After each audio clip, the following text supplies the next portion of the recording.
Remain seated and be seated.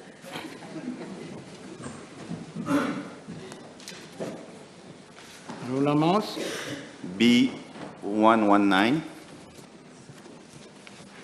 Mr. Speaker, sir, I wish to refer the Honourable Member to the reply made by the Honourable Prime Minister to PQB 708 of 20th July 2021 relating to the audit carried out at the Mauritius Port Authority in 2020, whereby the House was informed that the International Maritime Organization Member State Audit Scheme, IMSAS, has become mandatory since 1st January 2016 and is to be carried out every 7 years. The IMSAS audit is applicable to all International Maritime Organization member states. The Republic of Mauritius was audited from 8th to 17th February 2020 by 3 auditors drawn from Italy, Norway, and the IMO Secretariat. Mr. Speaker, sir, I'm informed that the following ministries' departments were involved in the IMSAS audit exercise for year 2020. First, the Shipping Division of the Ministry of Blue Economy, Marine Resources, Fisheries and Shipping. Second, the Department of Environment of the Ministry of Environment, Solid Waste Management and Climate Change. The Mauritius Hydrographic Service of the Ministry of Housing. Yes. Point of order. Mr. Speaker, my question is related to his ministry only. I don't know why he's going on the answer of the Prime Minister. And he just stuck to what it is. You made your Prime Minister. You made your point of order. Let me make my point of order. I don't understand why you call it a point of order. You should know, you're a seasoned politician, you should know. I have no control over the reply of the executive, or the reply of a minister. Whatever you put your question, it depends. Let me stand up to give you an example. It depends how you frame your question and how you either tighten your question or enlarge your question. I'm not here to give tuition to put questions. Please continue. Sure, Mr. Speaker, sir. It's not a long answer, don't worry. Mr. Speaker, sir, the IMSAS final report for the Republic of Mauritius was submitted on 29 April 2021 by the audit team of the IMO through the Director of Shipping, who is the IMSAS special point of contact. Mr. Speaker, sir, the auditors have assessed the extent of implementation of mandatory IMO instruments by the Republic of Mauritius, while acknowledging the efforts deployed by the Ministry and other concerned stakeholders to meet the requirements of IMO conventions. The report also draws attention to the challenges that the country is facing.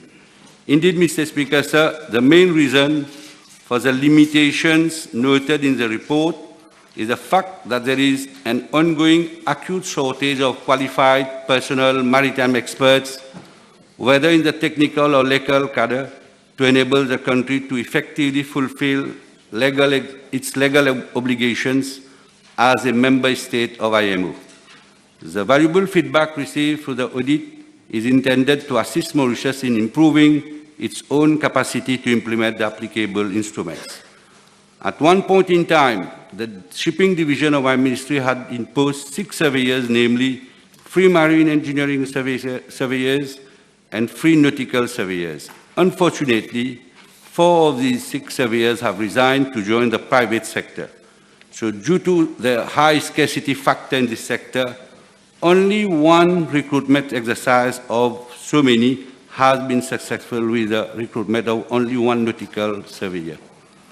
The necessary follow-up for the implementation of the corrective action plan, including the target dates, has already been initiated at the level of the Shipping Division of my ministry, under the assistance of the IMO for implementation of the IMO instruments. The target dates for the implementation of the action plan span from 30th June 2021 to 31st December 2022. With your permission, I'm tabling a copy of the IMSAS audit report together with a listing of the main findings, recommendation, and status of implementation. Thank you. In the same answer given by the Prime Minister last time, he mentioned that there was root causes and all of a non-compliance that was mentioned. You also mentioned lack of maritime expertise. Can you just give us some more details about what was the root causes and what was mentioned as being non-compliance? Mr. Speaker, sir, being given that it is a technical audit report, I would invite the Honourable Member to go through the report and the main findings, recommendation, and the status of implementation, and thereafter come forward with a specific question. In fact, it's all technical, but everything has been put in the recommendations and the status. You'll see all, there are so many items, we can go through it and come later with a specific question. Action plan that was mentioned, and we know that implementation should be completed by 31st December 2022. Have you set up a committee at the level of your ministry to look upon the implementation? In fact, Mr. Speaker, sir, the action plan has already started. So every details in our table, it's quite lengthy. So that's why I have put all in there. It's in there. We can go through it. You'll see all the action that have already been implemented, and some are still pending for reason. Just I just gave reason due to scarcity factor in this sector of maritime expert. But we are looking into that also. Is the Minister ensuring the House that he will implement all your recommendations by the 31st December 2022? Let's come to the bridge, because right now it's ongoing. I think the Director of Shipping and other stakeholders, everybody has got their part of responsibility with regard to all the obligation under the IMO instrument. Supplementary.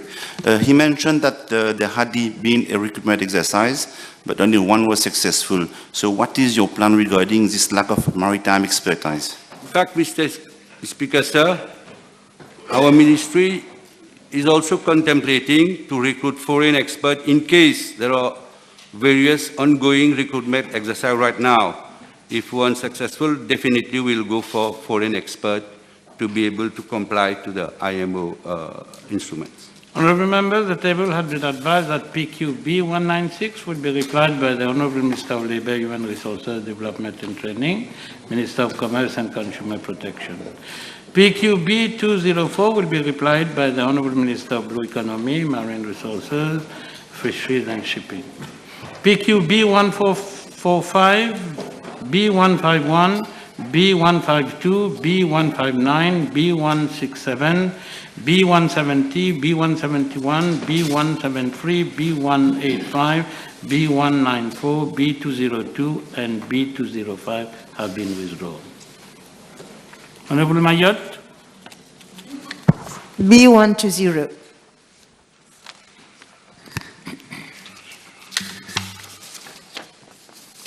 Mr. Speaker, sir, I am informed by the Central Water Authority that the fixing of water meters is outsourced to contractors on a zonal basis. A bidding exercise was initiated by the Central Water Authority in June 2021 for the appointment of fresh contractors for a period of 1 year. In January 2022, the Central Procurement Board approved the award of the new contracts for the fixing of water meters for 5 zones. No award was made in respect of the Water Supply Zone South. New contracts for fixing of new water meters thus started in the month of February and March 2022. The process of new supply involves several steps, such as application, conduct of survey, issue of invoice for payment, and connection by contractors of the receipt of payment. A number of factors, moreover, are taken into consideration while processing application for new connections, including site conditions, topography of land, grant of way leaves, presence of existing network, and traffic constraints, among others. Mr. Speaker, sir, I am informed by the Central Water Authority that the number of applications received for water connection in the 6 water supply zones from 1st January 2020 to 31st March 2022 stands at 21,148. As at date, 12,808 connections have already been made. The remaining 8,340 applications are either at survey stages or in the process of connection or awaiting payment from applicant. The delay in the installation of the meters has been mainly caused due to COVID-19 lockdowns and restrictions, as well as delay in the appointment of contractors and way-leave issues. The contractors have been requested to mobilize additional resources in order to catch up on the applications received. Moreover, the Central Water Authority is increasing the availability of resources at inspectorate level to further expedite the processing of applications for installation of new meters. According to the Central Water Authority's program of work, it is expected that current applications for new water connection, where payment has already been effected, would be completed within 2 months' time. I thank you, Mr. Speaker. Thank you, Mr. Speaker, sir. I have one supplementary question. In the 2021-2022 budget measures, it is mentioned that someone who would apply for water connection will be connected within 14 days.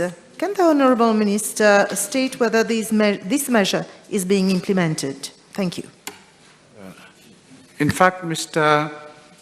Speaker, sir, in the budget speech of 2021 and 2022, it was announced by my colleague, the Minister of Finance, and I quote, "The Central Water Authority will invest in a new front-end and back-end system to enable online application for a new water connection and automatic processing of same. The processes will be streamlined to ensure a new water connection is completed within 14 calendar days.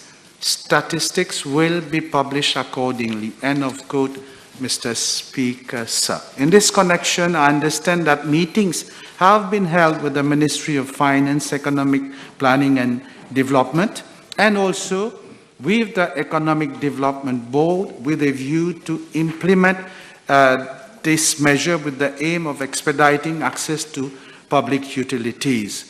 I understand that the CWA is actively looking into the possibility of installing the new front-end and back-end system. Once this is operational, I believe that connections will be able to be done within that 14 calendar days. Honourable Osman Mohamed. Thank you. Can I ask the Honourable Minister whether he has been informed that new meters that are being fixed, there are problems with them. They are faulty insofar as they record, even when there is no water supply, when you open the tap, the air that moves inside makes the meter run, and consequently people are having water bills of the order of 40,000 rupees accumulated. And when they touch base with the CWA, for a long time, no action is taken. Mr. Speaker, sir, I'm aware that there are some faulty meters on the network and that there is an existing procedure for those who have faulty meters. I understand that in the past few months, the Central Water Authority has replaced some 40,000 defective meters. And that goes years ago. So this process is ongoing, Mr. Speaker. So wherever there are faulty meters, the consumers can make a complaint at the level of the CWA, and there are established procedures, and the authority will do the needful first to check the veracity of what the consumer has stated, and thereby, if this is confirmed, replace the faulty meters. Thank you, Mr. Speaker. Can I ask the Honourable Minister whether he has information from the Central Water Authority with regard to new applicants on the CWA network, whether they will be serviced by the so-called intelligent distance meters and sensors, which has been a pilot project, I understand, in Rosehill, as this will help to counterfeit illegal connections and overbilling. Thank you. Yes, yes, of course, Mr. Speaker, sir. New meters that will be installed in the days, months to come will be smart meters. We are not installing coal meters anymore at the level of the CWA. Yeah. Et pour rebondir sur la question de mon ami Honorable Ousmane Mohamed, est-ce que le ministre peut informer la Chambre quel est le pourcentage de default meter dans le dernier consignment des meters qu'on a reçu? Est-ce que le pourcentage est assez haut ou c'est normal? Merci, Monsieur le Président. Je n'ai pas ces données avec moi. Si l'honorable membre pose une question spécifique, je serai honoré de répondre à la question. Merci, Monsieur le Président. Next question. B121. Mr. Speaker, sir, I'm informed by the Municipal Council of Port Louis that following the passage of Cyclone Batsirai, the Metropolitan South Police had observed that some stone has detached from a stone wall enclosing the ex-Supreme Court compound at corner of Georges Guibert and Poudrier Street, Port Louis, thereby representing a potential hazard to the general public and vehicular traffic.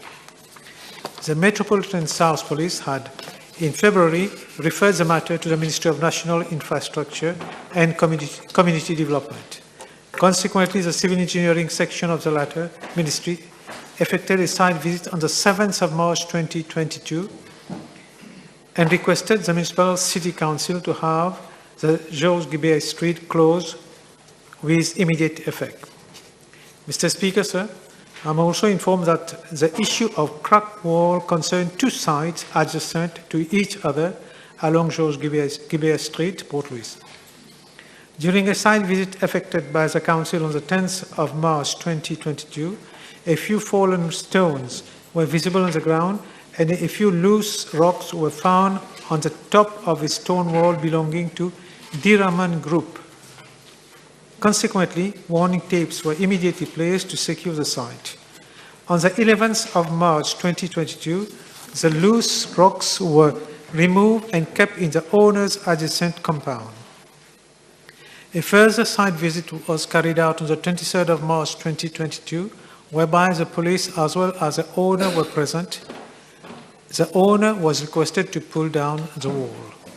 I'm further informed that in line with Section 22 of the Building Control Act, a notice was served to Mr. Sunil Parbunot, property manager, Diriman Group, on the 31st of March 2022 for the latter to secure the whole length of the wall and to pull down or repair the whole length of the wall within 7 days from the date of the notice.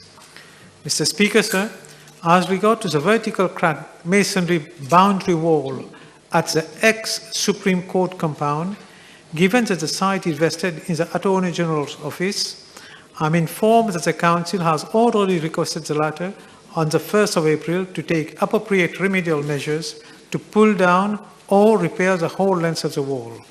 Moreover, the Council has requested the police to ensure strict surveillance along Georges Guibert Street. Additionally, metal barriers have been placed at both ends of the road to prohibit vehicular and pedestrian movement. Thank you. On two occasions, the Minister has mentioned the word pull down. Can I ask him reconsider, because this is one of the last vestiges in Port Louis of the patrimoine dating the French colonial days. And help is available in order to assist the Municipal Council of Port Louis. I'm in the presence of an email addressed to the Lord Mayor of Port Louis, copied to the Chief Executive of the Municipal Council of Port Louis from Nous Patrimoine, Nous Richesses, also SOS Patrimoine, requesting for meeting so as to address the issue of the long-term plan for the City Council to be able to maintain, upgrade, rehabilitate, restore, and support all remaining structures of cultural, historical, and visual significance within its jurisdiction. For nearly 1 year now, there has been no response from the Municipal Council of Port Louis.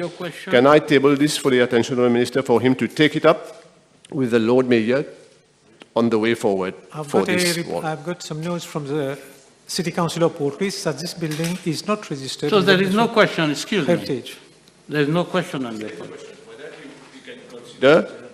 Taking up the matter with the Lord Mayor of Port Louis to accept the... You could come announcement with this adjournment matters. So question time. I put a question. The question is... Concrete questions. Sir. This is not a concrete question? No, this is not. This is a request. A letter that has been... Can you abuse question time to make No, requests? I don't agree with you that it's an abuse. Now, another question, please. Can I table it for the attention of the Minister? Yes. Also, if you ask question, you will tell me that I'm abusing question time. There is an existing jumelage between Paris and Port Louis, and it covers this aspect of things. I've spoken to the former Lord Mayor, Mr. Bashir Kodabaks, yesterday. Can this be contemplated as well, so that this vestige is not pulled down? Mr. Speaker, sir, I've checked with City Council of Port Louis. Firstly, the building is not registered with the National Heritage Office, number one. But anyway, I'm going to refer to him for the further correspondence that you have mentioned. Honourable members, you are requested for the rest of question time to put concrete questions during supplementary question time. Concrete question, please, sir. Okay. Next supplementary, any other supplementary? Next question. Thank you, Mr. Speaker. Mine is a concrete question. B122.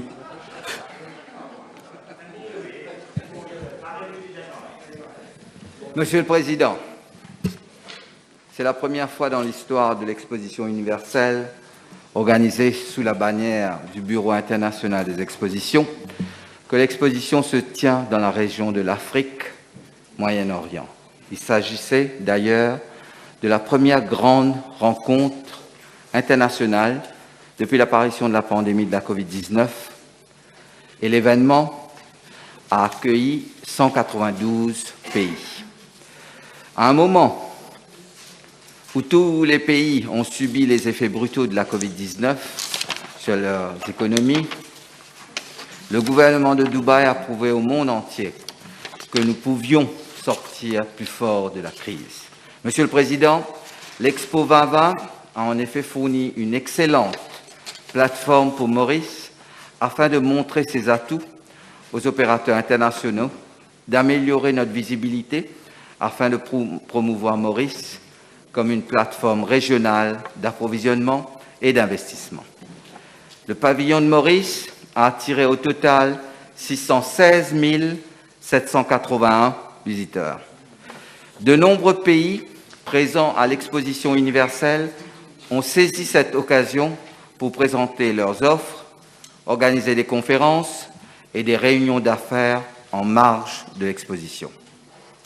Comme eux, Maurice a ainsi profité de sa participation pour maximiser sa visibilité et se positionner comme une destination de choix pour les investissements et la conduite des affaires. Monsieur le Président, en ce qui concerne la partie A de la question, je souhaite informer la Chambre que le gouvernement des Émirats arabes unis a fourni à Maurice un pavillon sponsorisé de 212 mètres carrés, estimé à 1,5 million de dollars américains, soit environ 65 millions de roupies.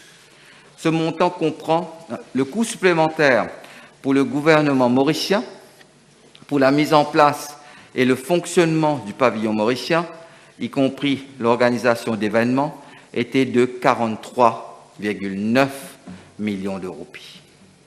Ce montant comprend 18,8 millions de roupies pour le fonctionnement du pavillon pendant la période de 6 mois, 17,6 millions de roupies pour la logistique, le développement des œuvres d'art, la décoration et l'embellissement de notre pavillon, et 7,5 millions de roupies pour l'organisation d'événements.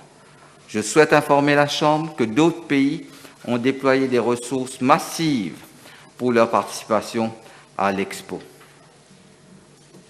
Monsieur le Président, en ce qui concerne la partie B de la question, j'ai été informé par l'Economic Development Board que 6 événements d'affaires ont été organisés pendant l'Expo 2020. Ces forums couvraient les opportunités d'investissement et de commerce à Maurice, notamment dans les secteurs des services financiers, de l'immobilier et du développement immobilier, du tourisme, des technologies de l'information et de la communication, des ports francs, de la logistique et de l'industrie manufacturière. Ces événements combinés ont vu la participation de plus de 1150 professionnels étrangers. J'ai également été informé par l'IDB que 18 pistes importantes ont été générées dans le secteur bancaire, l'hôtellerie et l'immobilier, les ports francs et la logistique et l'éthique. 8 projets sont déjà dans le pipeline de l'IDB pour s'installer à Maurice ou s'approvisionner à Maurice avec un montant d'investissement estimé à 4,5 milliards de roupies. En outre, plus de 15 000 visiteurs du pavillon de Maurice se sont inscrits pour visiter l'île en tant que touristes. Ce ne sont là que les résultats immédiats de notre participation à l'Expo 2020 de Dubaï. Je dois également informer l'Assemblée que lors de ma visite à Dubaï, j'ai discuté et obtenu un bureau gratuit pour 2 ans pour abriter le bureau de représentation de l'IDB dans les locaux de la Chambre de commerce et d'industrie de Dubaï à Deira. Ce bureau a été inauguré en marge des célébrations de la fête nationale. En outre, l'IDB a signé des protocoles d'accord avec la Chambre de commerce et d'industrie de Dubaï, la Chambre de commerce et d'industrie d'Abu Dhabi, ainsi que la Fédération des chambres de commerce et d'industrie des Émirats arabes unis, afin de soutenir les initiatives de promotion du commerce et des investissements dans les Émirats. Monsieur le Président, au milieu des géants de l'Expo 2020 de Dubaï, Maurice a maximisé ses efforts pour s'assurer que sa participation soit pertinente, significative et produise des résultats tangibles. À la veille des célébrations de notre fête nationale à l'Expo 2020 de Dubaï, Son Altesse Cheikh Mohammed bin Rachid Al Maktoum, dirigeant de Dubaï, vice-président et Premier ministre des Émirats arabes unis, a visité le pavillon de Maurice. Plusieurs autres dignitaires des Émirats arabes unis et d'autres pays ont également visité le pavillon Maurice. Nous sommes convaincus que la visibilité que nous avons créée pour notre pays au milieu de cette pandémie mondiale portera ses fruits. Merci. I have asked one specific question, Mr. Speaker, sir. With regards to the expenses in relation to the ministerial delegation, specifically the expenses incurred by the ministerial delegations, I'm given to understand there were 13 ministerial delegations. What were the expenses in relation to these ministerial delegations?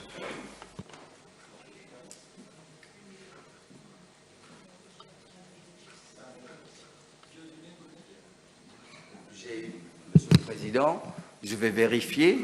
Ici, j'ai demandé les informations avec l'Economic Development Board. On m'a donné des informations. Je peux répondre?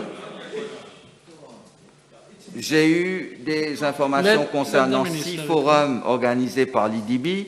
Donc, j'ai répondu par rapport à ces 6 forums. Vous aviez posé la question, Monsieur le Président, la question était portée sur, si je le relis, including to obtain information of the number. Non, c'est pas ça. Donc, state the total cost incurred by the Mauritian government, including expenses relating to the setting up and operation of Mauritian events organized and official visits attended by Mauritian delegates. J'ai dit, il y a 6 forums. Il y a 6 forums. Et il y a eu 1150 personnes qui sont venues pendant ces forums. Next question. Well, I'll come back to the same question. I've asked the costs, if you look at the question, the costs incurred by the ministerial delegation. Non, vous avez... Non, Monsieur le Président. Je peux relire la question? You said 13 delegations, and the minister replied he doesn't have the figure. Okay. This is quite in order. Now, if you're asking the cost in general, then the minister... on m'a demandé, c'était the total cost incurred by the Mauritian government. J'ai dit dans ma réponse... So I'm satisfied. Let me give Honourable Juman the floor. Thank you, Mr. Speaker. Honourable Minister, you mentioned 109 million for the rental and setting up of the Mauritian pavilion, for the promotion of Mauritius, Mauritian product, Mauritian savoir-faire. So why, Honourable Minister, on the 17th of March 2022, students from Fashion and Design Institutes of Mauritius were compelled to display their product at the France pavilion instead of Mauritian pavilion in the presence of Minister Bola and his press attaché, who was part of the delegation? Monsieur le Président, j'aimerais déjà rectifier peut-être, mais j'ai parlé d'une dépense, le coût pour le gouvernement mauricien de 43,9 millions de roupies, et non de 100 millions ou 110 millions. Ouais. C'est ça que j'aimerais préciser, 43,9 millions. We are in the temple of democracy. Excuse me, Minister. We are in the temple of democracy. You have to respect the temple. Minister is replying and replying. What is? Please. Et j'ajoute, je ne suis pas au courant de ce que vous venez de dire, mais je pense que si jamais on a eu parfois à bouger et à ne pas pouvoir exposer dans le pavillon national, parce que déjà, si on avait pris un pavillon plus élevé, plus grand, ça nous aurait coûté plus cher, mais surtout parce qu'il y avait beaucoup de personnes qui visitaient notre pavillon, et donc peut-être qu'il y avait un problème de place. Pour cela, Monsieur le Président, je souhaiterais demander à l'honorable membre de poser une question spécifique à l'honorable Bola concernant cette aventure. Good. Now, Honourable. Merci, Monsieur le Président. Monsieur le ministre, vous parlez de 43 millions de roupies dépensés par le gouvernement mauricien pour le Expo Dubaï 2020. Est-ce qu'on peut confirmer que, puisque c'est le ministère des Finances qui approuve les voyages des ministres, est-ce que vous pouvez confirmer le nombre de ministres qui ont visité l'Expo Dubaï 2020?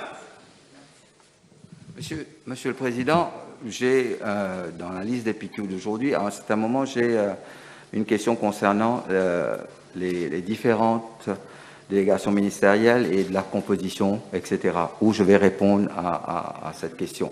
Mais là, malheureusement, je ne vais pas répondre maintenant parce que c'est une question qui ne correspond pas à la question demandée par l'honorable. Mais je vais répondre. Bien sûr, je vais répondre. Yeah. I've told you, honourable members, your question should be specific. Your question should be related to the main question.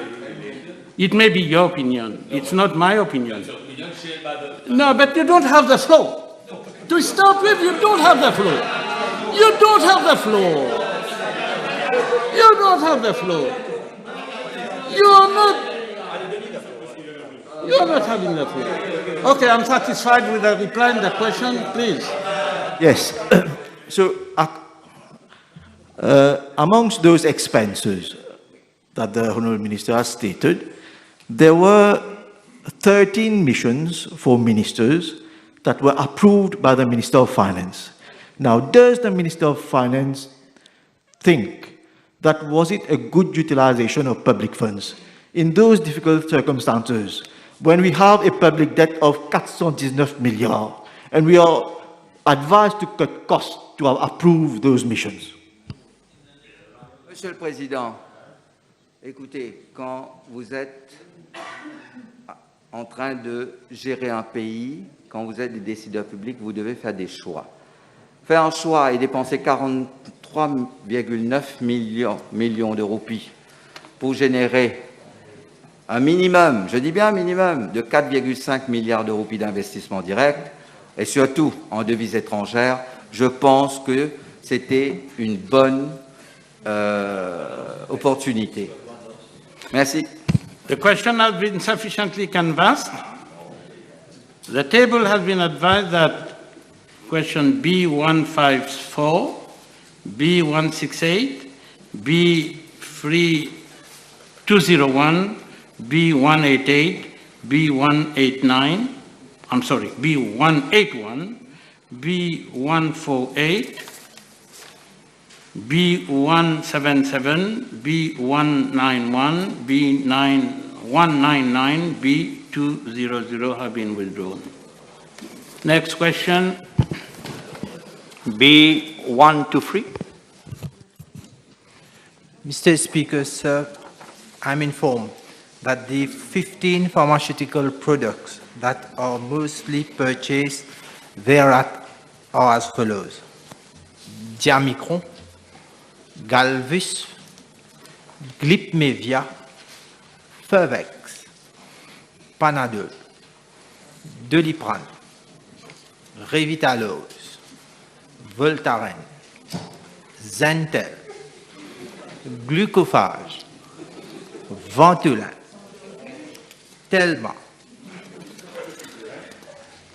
Candide B cream, Olfen, and Gaviscon. Mr. Speaker, sir, with regard to the average percentage increase in the Order both sides of the House. Prices or thereof since 2015, I'm informed by the Ministry of Commerce and Consumer Protection that the price fixing information system became operational in 2017. As such, records available on the system date back to that year. I'm also informed that the average percentage increase in the retail prices of the above-mentioned pharmaceutical products is 25 to 30% on a yearly basis since 2017. The main factors that account for this increase include a rise in cost, insurance, and freight. The rate of exchange has also impacted on the retail price.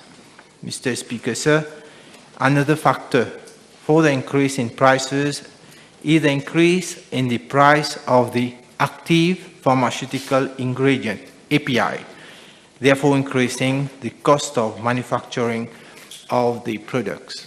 Thank you. Et peut-être j'ai pas retenu, est-ce que le ministre peut préciser quelle est la marge prescrite aux pharmacies pour ces médicaments, pour quelques médicaments? Quelle est la marge? Mr. Speaker, sir, a markup of 35%, that is 11% for wholesale and 24% for retail, and a special allowance of 2% is applicable on all pharmaceutical products. Honourable. Thank you, Mr. Speaker. Can I ask the Honourable Minister, maybe slightly related to the question, whether the drug misoprostol, also known as Cytotec, which is used illegally for the termination of pregnancy, is on the increase, and whether his ministry has taken any measures or can take any measures to curtail its off-counter sale. Mr. Speaker, sir, this medication is not on that 15 medication listed. If the Honourable Member will come up with a specific question, definitely I'll give the reply. Honourable Team. Thank you, Mr. Speaker. Sir, the Honourable Minister have just mentioned about price increase in pharmaceutical product. is he aware of the recommendation made by the Competition Commission that the law be amended to enable parallel import in pharmaceutical products so that we can have generic medicine and therefore reduce the price of drugs, especially those that are commonly used, those 15 products that are commonly used? Mr. Speaker, sir, the recommendation of the Competition Commission is under the mandate of the Ministry of Commerce, and I believe he's working on all the application of those recommendations. You have a question? Does the Minister agree that the massive increase in the price of pharmaceutical products is largely due to the inability of the government to address fundamental problems like inflation, and I would expected this ministry to liaise with the Minister of Finance to address this problem because availability of drugs is of paramount importance to all those patients who suffer from acute and chronic disorders. Mr. Speaker, sir, I don't agree with the observation made by the Honourable Member, but nevertheless, today in the PNQ sessions, the Minister of Finance has already given all the working sessions that he is having with the different stakeholders for the price mechanism and other issues. Last supplementary.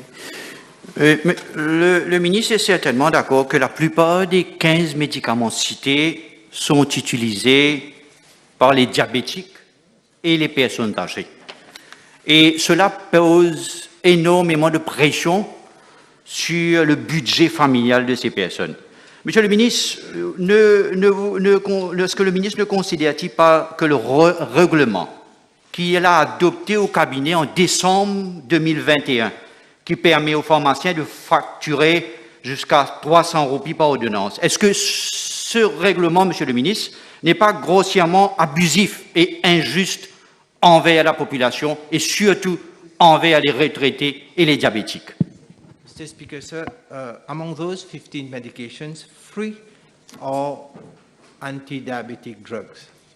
Now, whether this is, it is not the majority of the drugs that are being cited here as among the 15 drugs.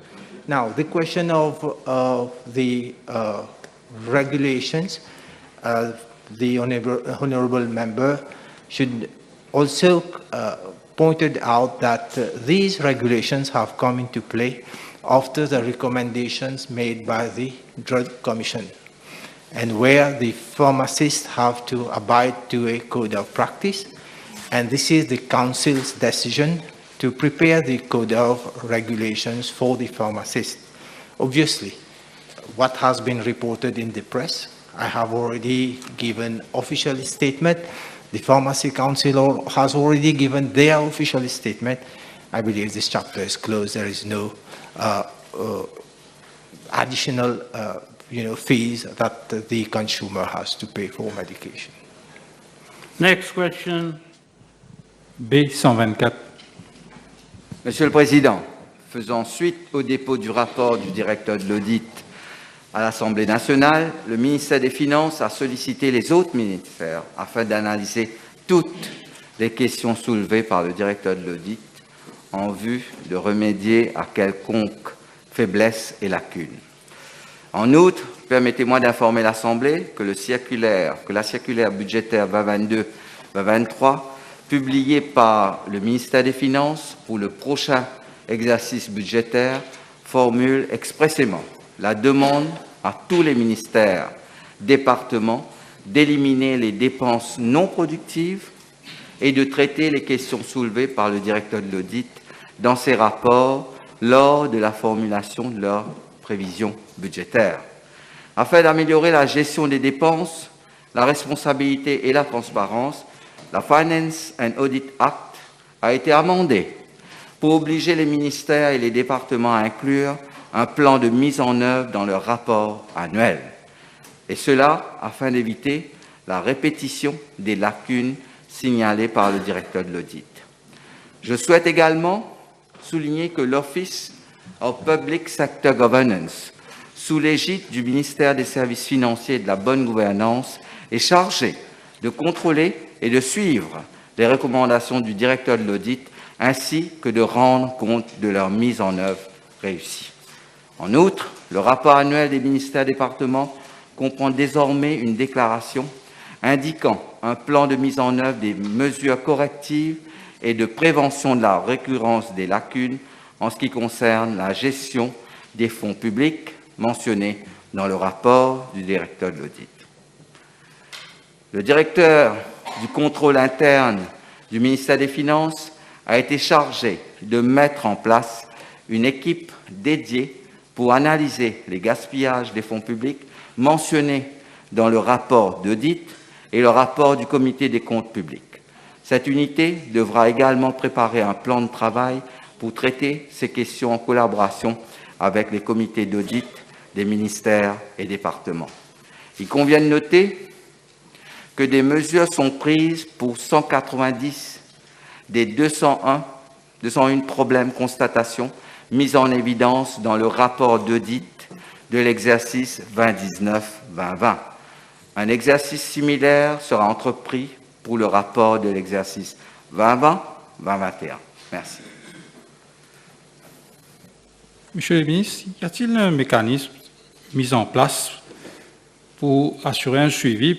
Si oui, pourquoi n'a-t-on pas eu des retombées positives jusqu'ici, d'autant que ce sont plus ou moins le même ministère, le même département qui sont à chaque fois pointés du doigt?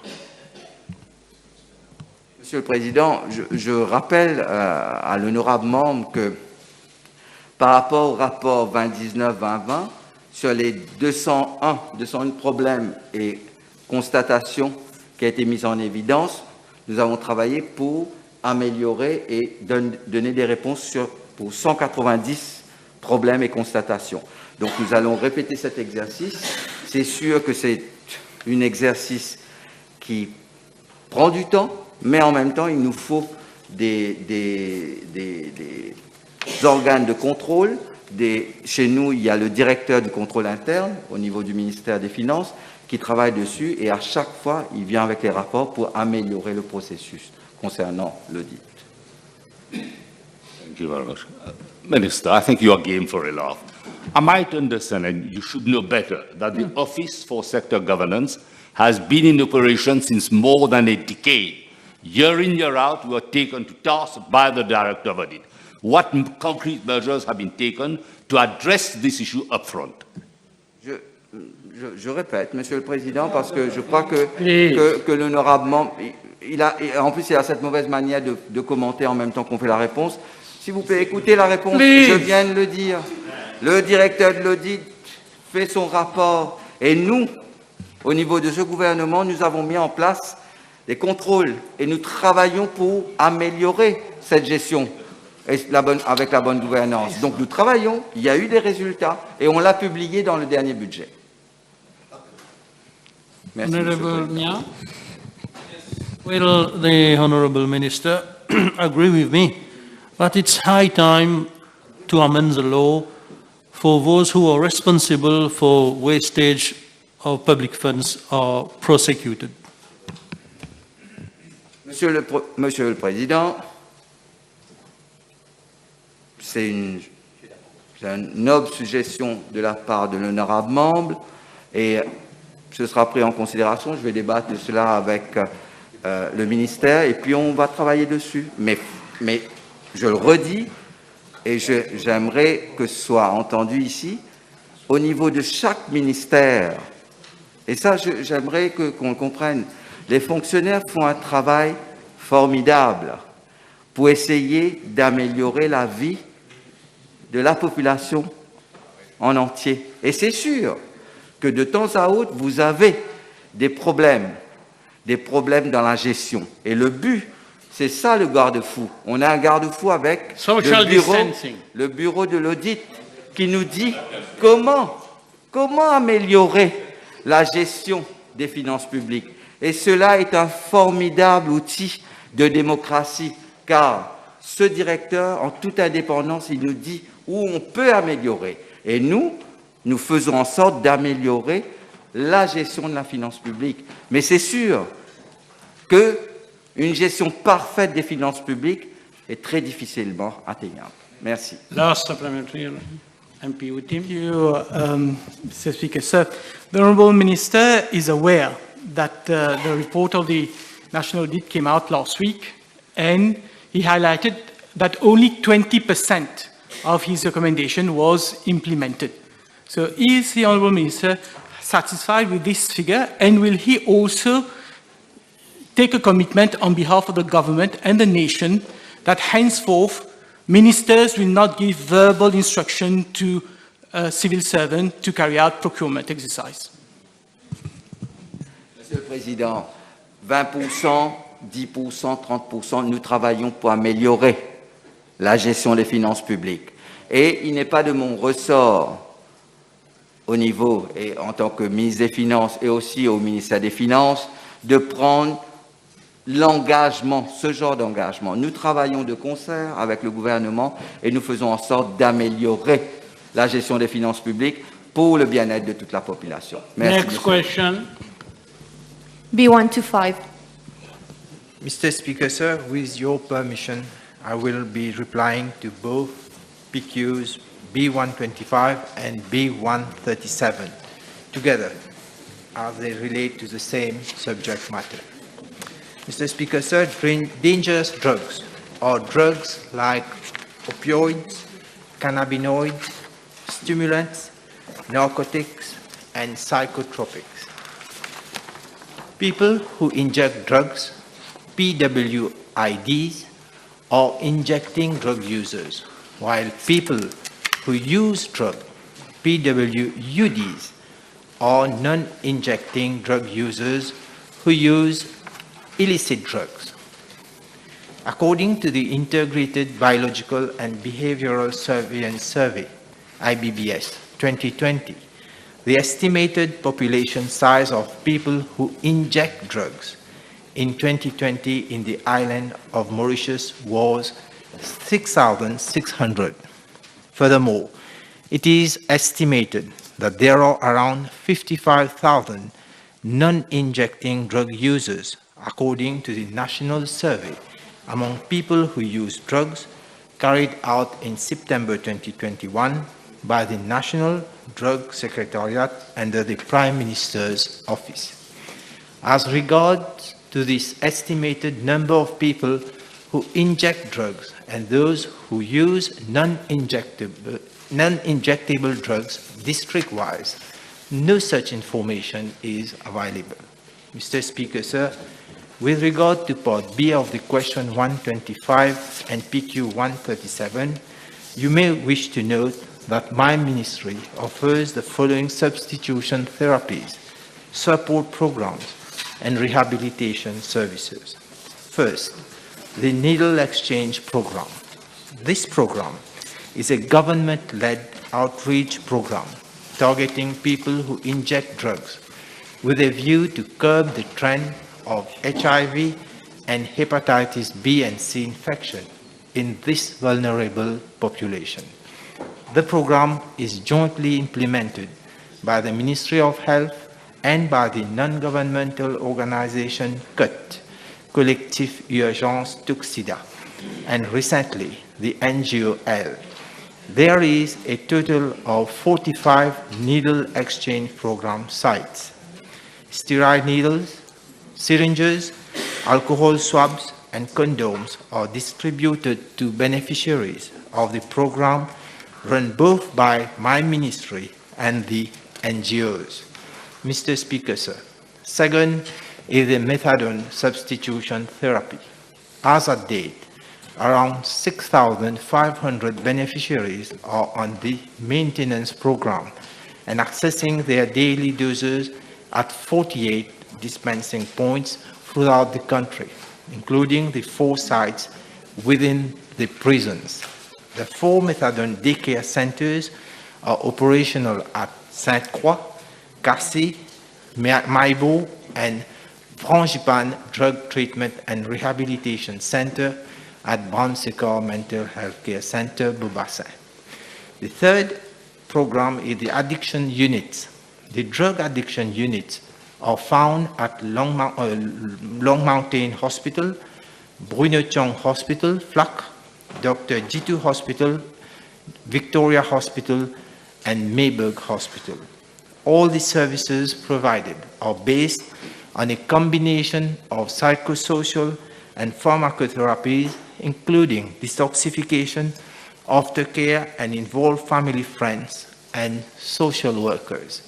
Mr. Speaker, sir, the fourth program is a Suboxone naltrexone treatment.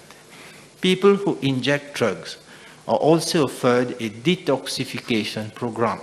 The Opioid Detoxification Center at Mayberg has as its main objective to conduct heroin detoxification using reduced doses of Suboxone and naltrexone in a protected ward environment over a period of 2 weeks to help people with heroin dependence achieve a drug-free lifestyle.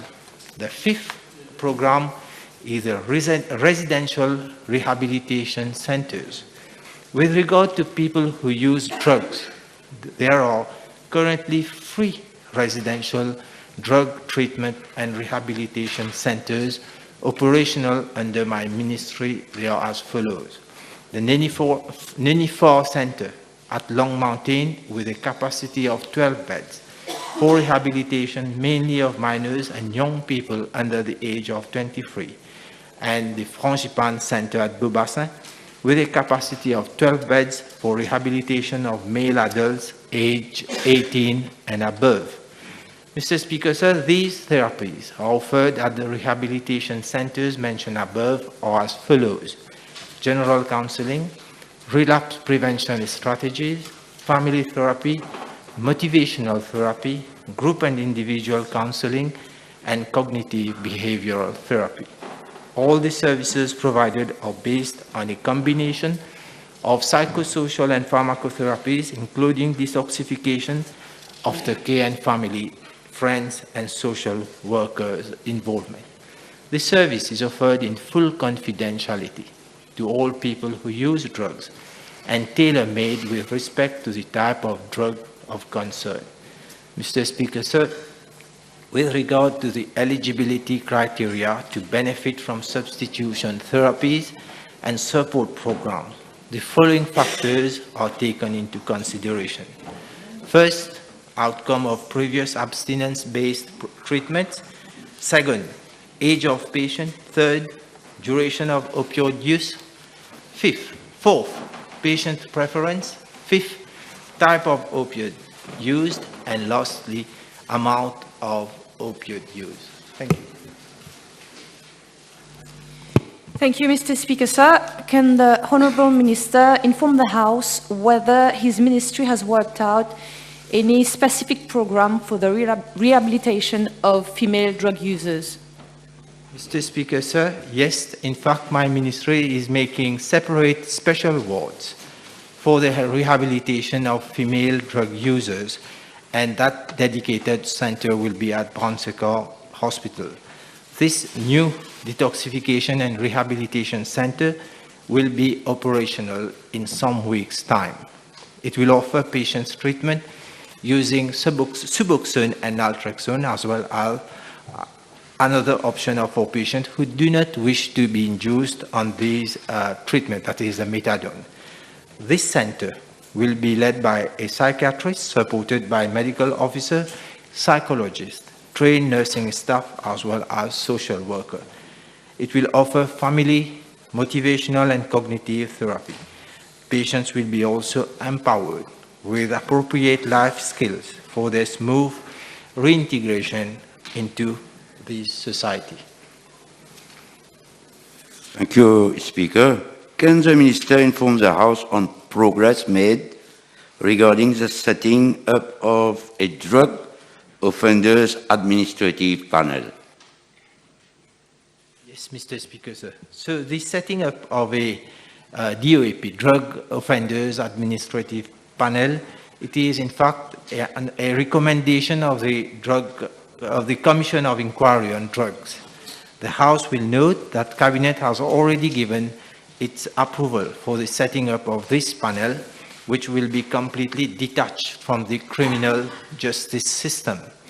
The DOAP will ensure that victims of substance abuse will be given a chance to go rehabilitation.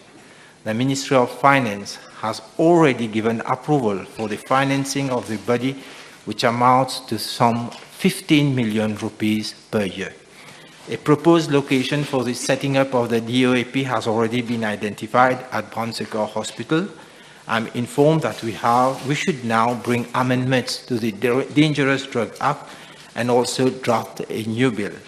The first meeting regrouping representatives of the police, the Director of Public Prosecutions and the Forensic Science Laboratory for their respective inputs with regards to the drafting of the new bill has already been conducted.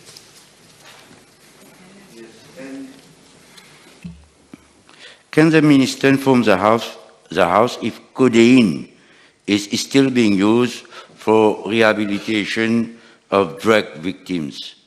No, Mr. Speaker, sir. I'm informed that codeine-based treatment is no longer used in Mauritius.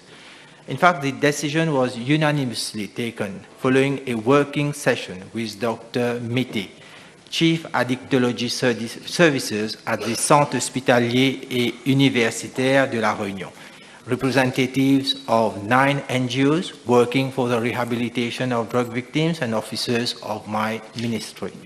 Codeine-based treatment is an old treatment which is no longer in use in other countries as the success rate is very low. The same tendency was noted in Mauritius, and the low success rate were detrimental to victims who wanted to rehabilitate themselves, as it gave them a sense of failure and loss and low self-esteem. Last supplementary. Thank you, Mr. Speaker.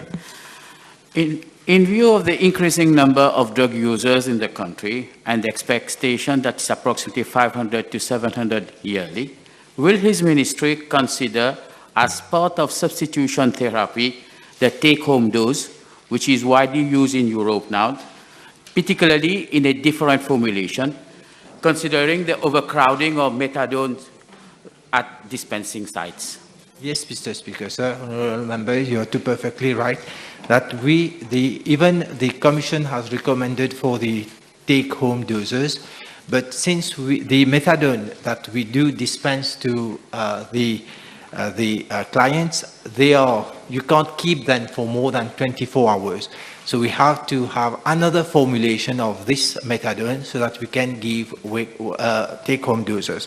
But we have so far been able to introduce take-home doses, especially on Saturdays, for those who are attending the substitution therapy on methadone, so that they can have it till Monday. But yet we have to change the formulation before implementing this. MP Ganga Prasad.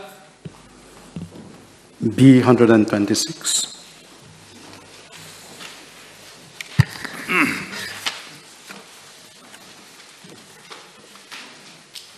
Mr. Speaker, sir, I'm informed by the Central Water Authority that bids were launched in November 2020 for the supply of 10 water tanker trucks of capacity 10 meter cube and fitted with global positioning system in order to supplement its existing fleet and reduce its dependence on private water tankers.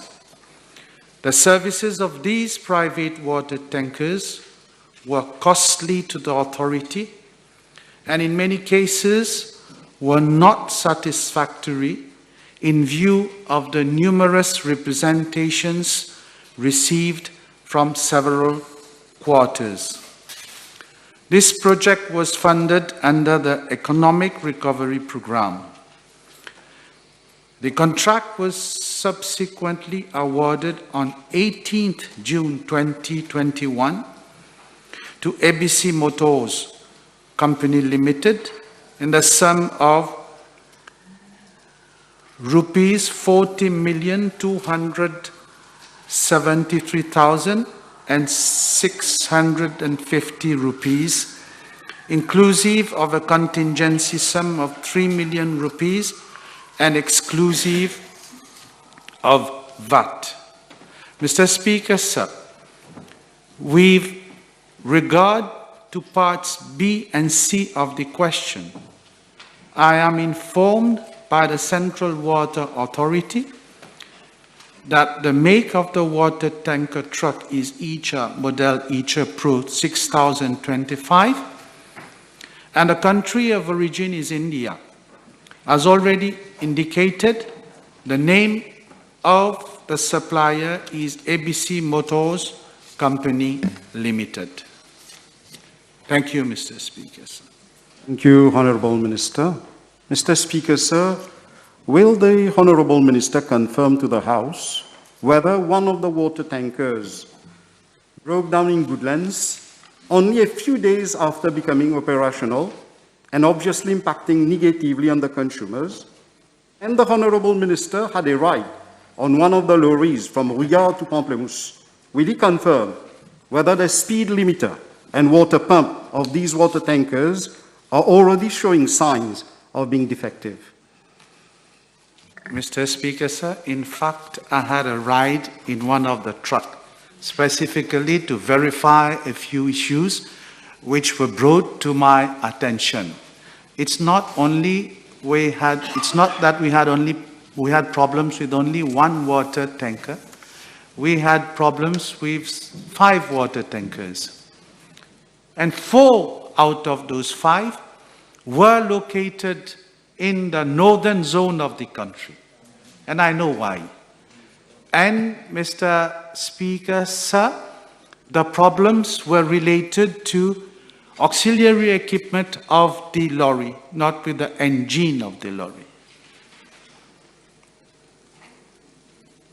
Speaker, sir, may I ask the Honourable Minister to inform the House whether, further to the acquisition of these water tankers, if proper training has been provided to the 30 drivers as specified in the tender document, and to explain why an additional item, that is a contingency cost of 3 million rupees, has been added in the price schedule of the tender for the purchase of the 10 water tankers.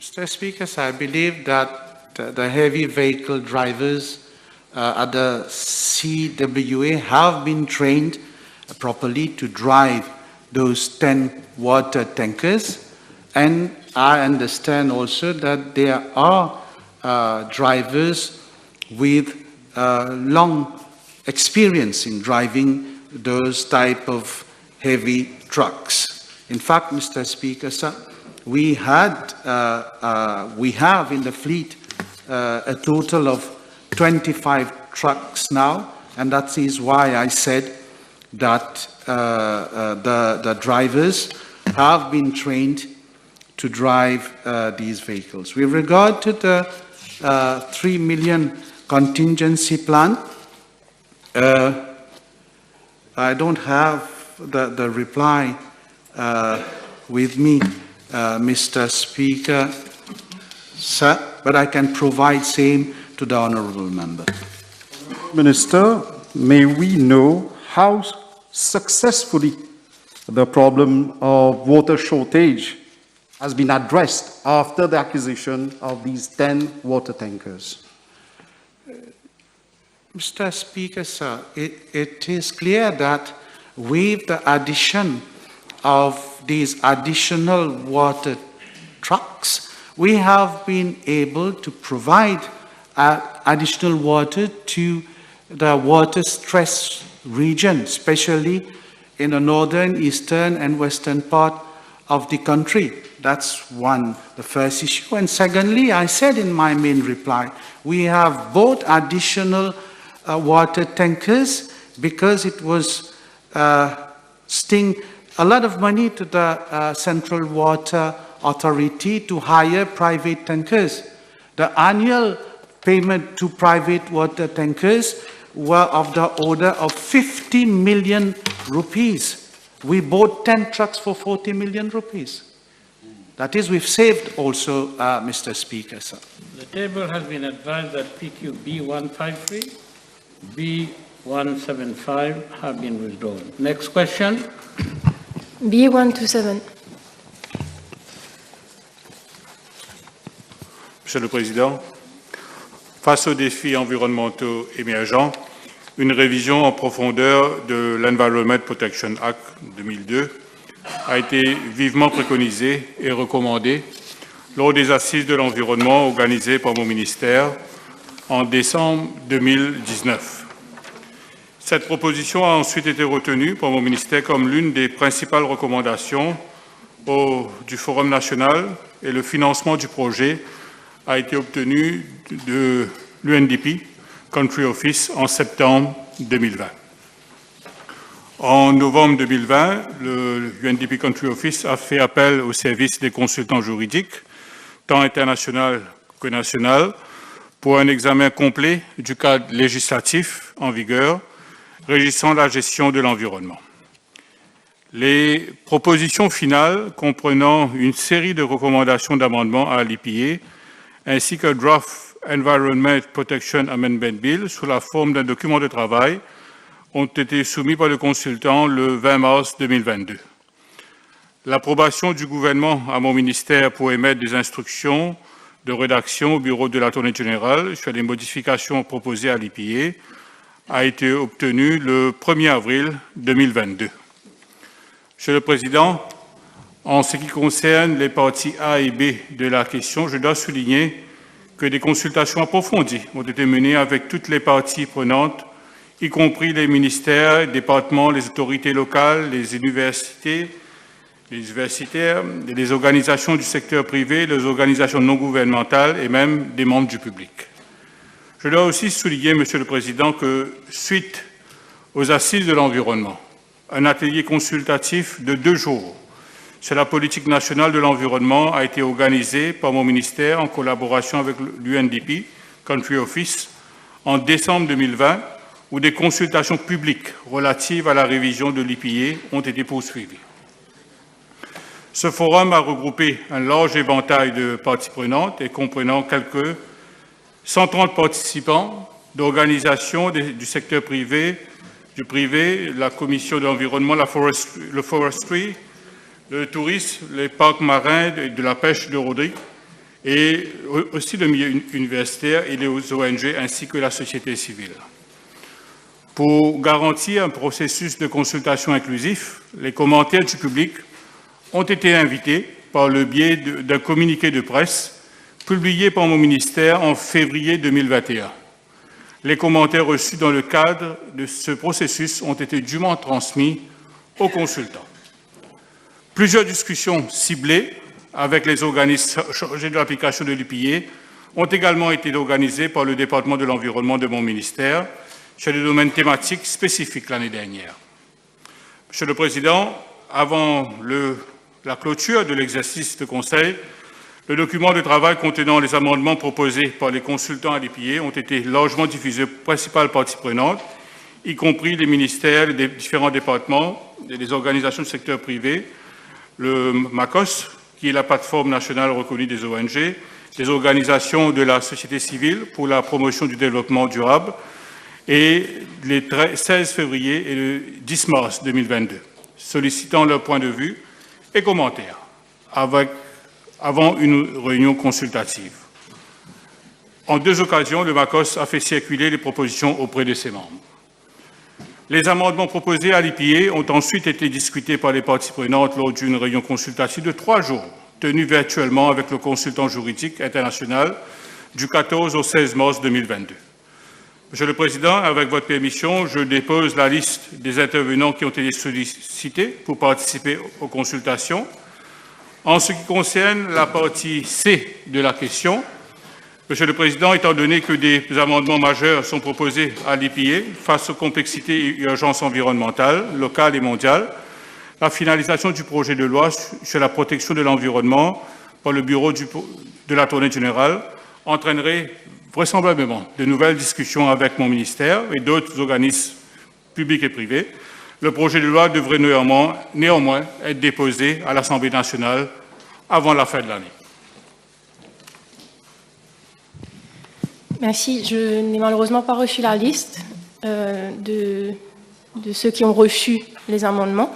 J'aimerais bien la recevoir si possible.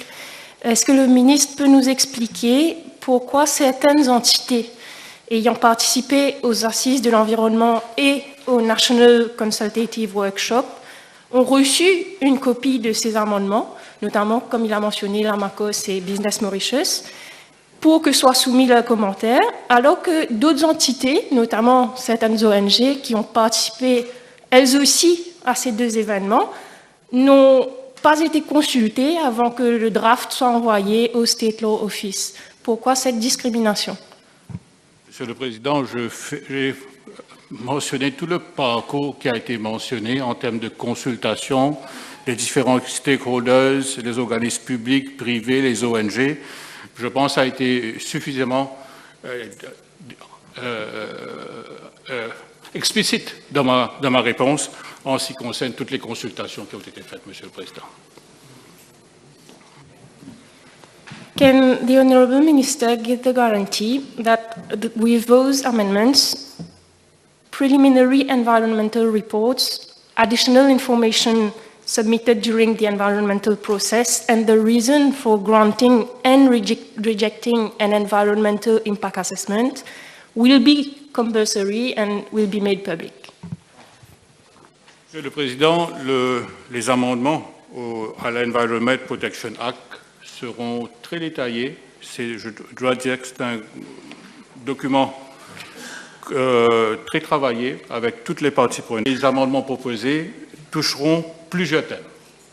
Et permettez-moi de citer quelques thèmes. Il y a toute la question en ce qui concerne le Environmental Management and Sustainable Development.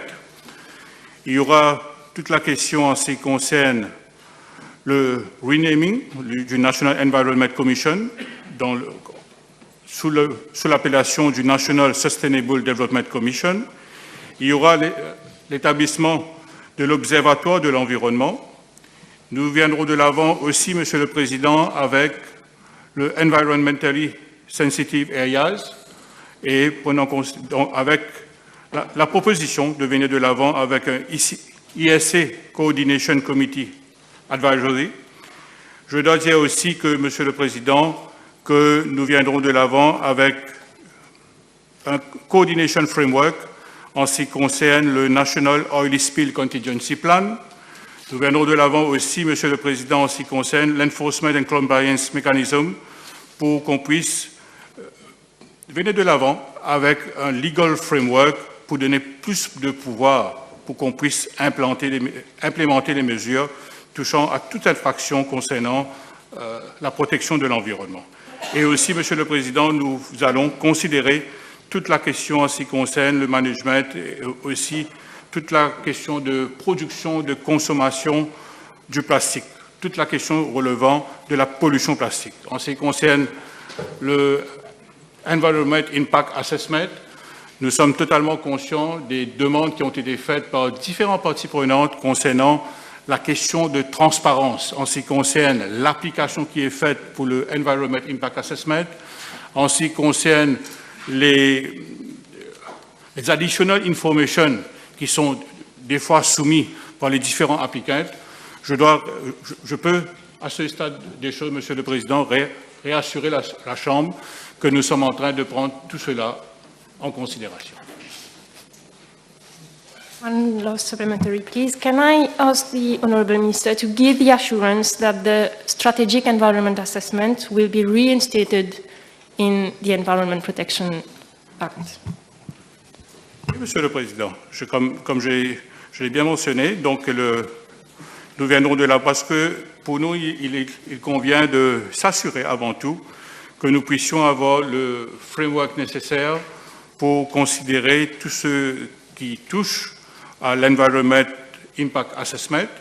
Nous viendrons de l'avant aussi avec toute la question en ce qui concerne le Strategic Environmental Assessment, parce que nous considérons qu'il est important pour nous de pouvoir venir de l'avant de donner tous les renseignements nécessaires aux membres du public, aux différents stakeholders, at the very inception stage of a plan, et que tout un chacun puisse prendre connaissance de tout projet est relative.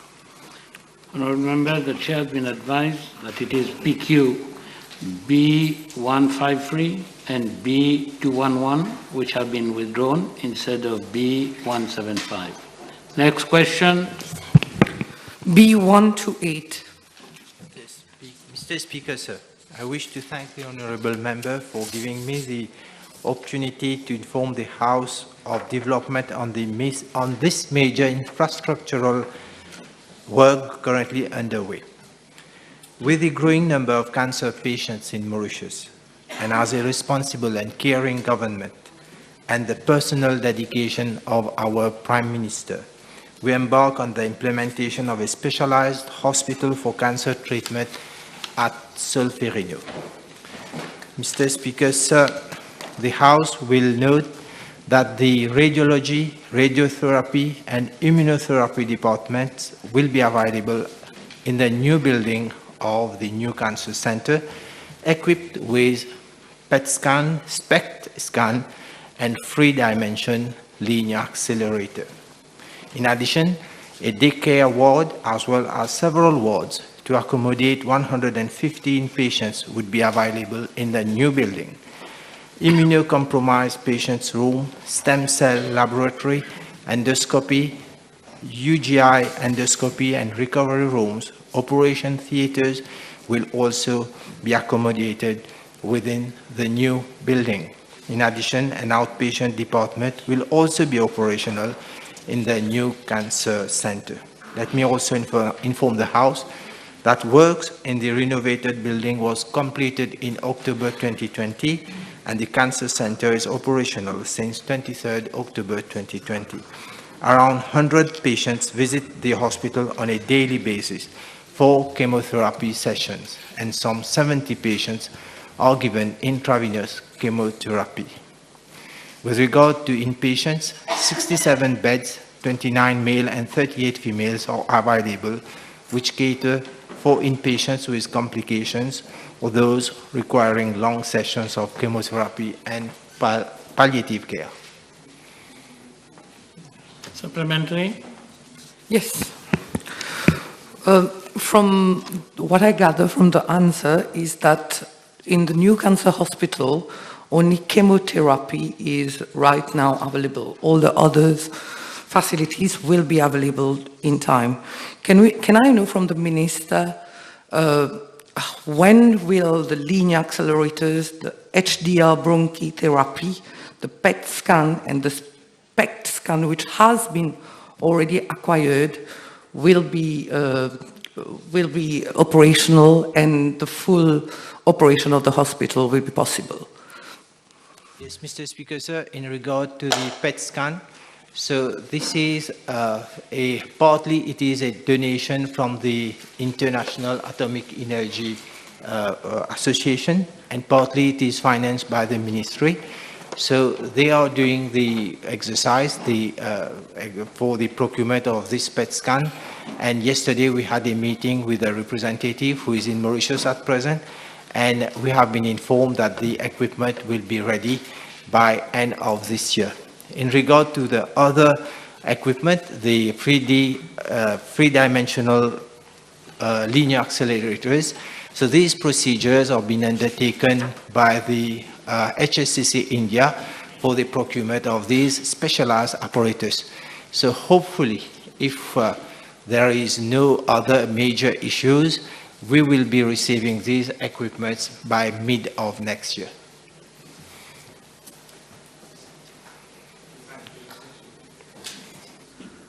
Yes, has your ministry already make provision for the surplus specialized staffs that will be needed to work in such specialized place? Yes, Mr. Speaker, sir. So in line with the, we recently have the National Cancer Control Program, and that was the action plan that the ministry is undertaking, especially in terms of staffing, in terms of screening program, or as well for cancer. So these are the NCCP, the program, the implementation will be in due course and we hopefully will have the trained staff, especially for these specialized equipment as well. Since the chemotherapy and radiology departments are in different hospitals, some patients have to undergo chemo in the morning and they have to undergo radiology in the afternoon. And most of the time there is an overlap in the appointment times, and they miss one of the sessions and have to wait for another being the treatment being very long. So would the minister review a protocol to provide transport from one hospital to the another, or even review the timing for the radiology and the chemo and offer it on a 24/7 basis as other services are offered in the hospitals? Mr. Speaker, sir, let me explain probably the equipment used for radiotherapy. They are the Cobalt, there is a machine they call Cobalt, and another one is a linear accelerator. They are both at the radiotherapy department at Victoria Hospital. Now, over here we have extended the facilities because I believe in the past the Honourable Béranger did raise this question and especially why there are so many patients attending the Victoria Hospital when we don't have that much space over there, and that was catered at the new cancer center. Now, obviously, there are some overlapping in appointments, or we have to accommodate transport facilities. The ministry will look and try to make it as possible to facilitate these patients. MP Mia. Yes, thank you, Mr. Speaker, sir.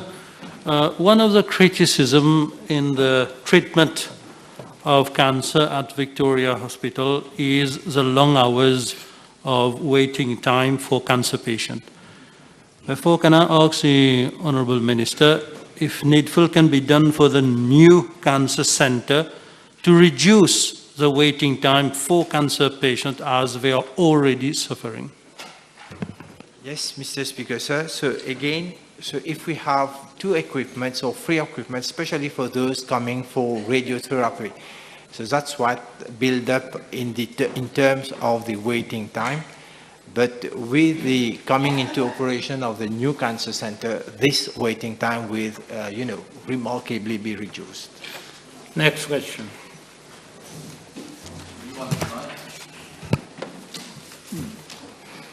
Mr. Speaker, sir. So as at date, the respective number of Covaxin, Covishield, AstraZeneca, Sinopharm, and Sputnik vaccine that has been procured is as follows. So 100,000 doses of Covishield vaccine from the Serum Institute of India and 100,800 doses of AstraZeneca through the COVAX facility. 200,000 doses of Covaxin from Bharat BioNTech Limited from India, 1,500,000 doses of Sinopharm vaccine from Sinopharm International Hong Kong Limited of China, and 60,000 doses of Component 1 and 60,000 doses of Component 2 of Sputnik vaccine from the Russian Development Investment Fund. Mr. Speaker, sir, I am further informed that the respective number of COVID-19 vaccine that has been donated by friendly countries are as follows. 100,000 doses of Covishield vaccines from the Government of India, 100,000 doses of Sinopharm vaccine from the Government of the People's Republic of China, and 5,000 doses of Sinopharm vaccine, Hayat-Vax, as we call it, from the United Arab Emirates. Mr. Speaker, sir, in reply to part A of the question, I'm informed that 100,119 persons have been administered a first dose of Covaxin, and 99,062 persons have been received a second dose of the same vaccine. As regards to Covishield AstraZeneca vaccine, 161,289 persons have received a first dose, and 156,294 persons have been administered a second dose, and 2,000 825 persons have received a booster dose of this vaccine, that is the AstraZeneca Covishield vaccine. Now, 483,032 persons have received a first dose of Sinopharm vaccine, while 471,750 persons have received a second dose of the vaccine. On the other hand, 10,744 persons have received a booster dose of the Sinopharm vaccine. Moreover, 36,956 persons were administered component 1 of Sputnik vaccine, and the component 2, the number of persons who have received the component 2 of this vaccine is 33,302. Now, Mr. Speaker, sir, in reply to part B1 and B2 of the question, I wish to inform the House that out of these 4 vaccines stated therein, only Sinopharm vaccines are still available, and the stock as at 31st March 2022 was 68,800, out of which 8,800 doses will expire in June 2023, and 60,000 doses will expire in August 2023. These vaccines are being stored at 2 to 8 degrees at Plaine d'Ezon warehouse and in the 5 regional hospitals. Peut-on savoir de l'honorable ministre, si j'ai bien compris sa réponse, il n'y a que du Sinopharm qui est actuellement en stock. Peut-on savoir si son ministère compte utiliser à nouveau le vaccin Sinopharm dans son programme de vaccination? Mr. Speaker, sir, this will be decided by the vaccination committee. So far, we don't know what's going to happen in the future.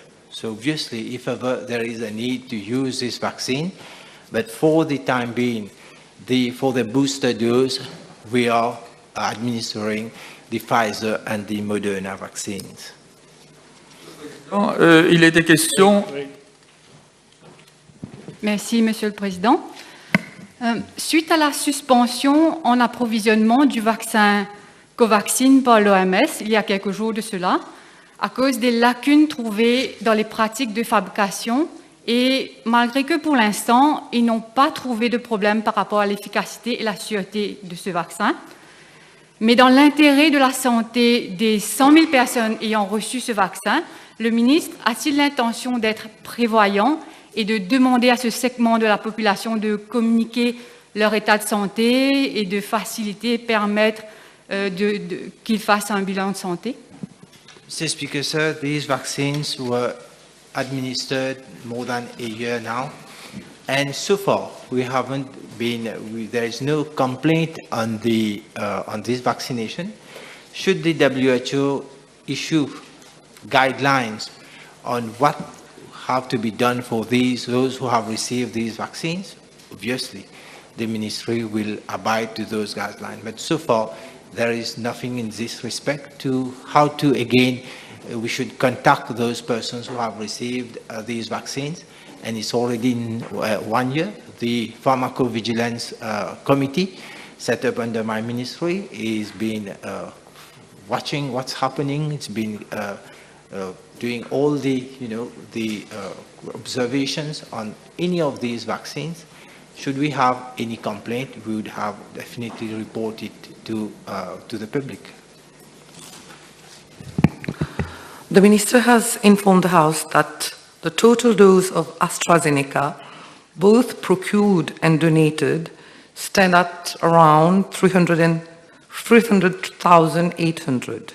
Yet, you informed the House that the total dose of AstraZeneca administered stands to around 320,408. So there seems to be a surplus of 19,608. Can the Minister inform the House as to why there may have been such a disparity? Yes, Mr. Speaker, sir, yes. In fact, we received 300,800 doses of AstraZeneca, and we administered 320,408 doses of this same vaccine. Why this happened? Because in many of the vials, we have extra doses. And instead of having only 10 doses per vial, we were able to secure 11 and 12 doses from one vial. That's why we have been able to vaccinate more than what was there in the number of vaccines that we received. Last supplementary. Oui, Monsieur le Président, l'honorable ministre a informé la Chambre qu'il y a un certain nombre de vaccins qui seront bientôt expirés. Peut-on savoir à combien se chiffre ce stock de vaccins qui seront expirés bientôt? Mr. Speaker, sir, in my reply, I've given the number of doses of vaccine that will expire next year, 2023, in August and in June, yes, in the Sinopharm vaccines. So it is 68,800 that will expire in 1 year. So that is the vaccines, yeah. Next question. B130, please. Mr. Speaker, sir, I'm informed by the Municipal Council of Wakwa Phoenix that an amount of 7 million was earmarked under the Local Development Project 2021 and 2022, and 25 million under the Economic Recovery Program number 2 for the resurfacing of road in constituency numbers 15 and 16.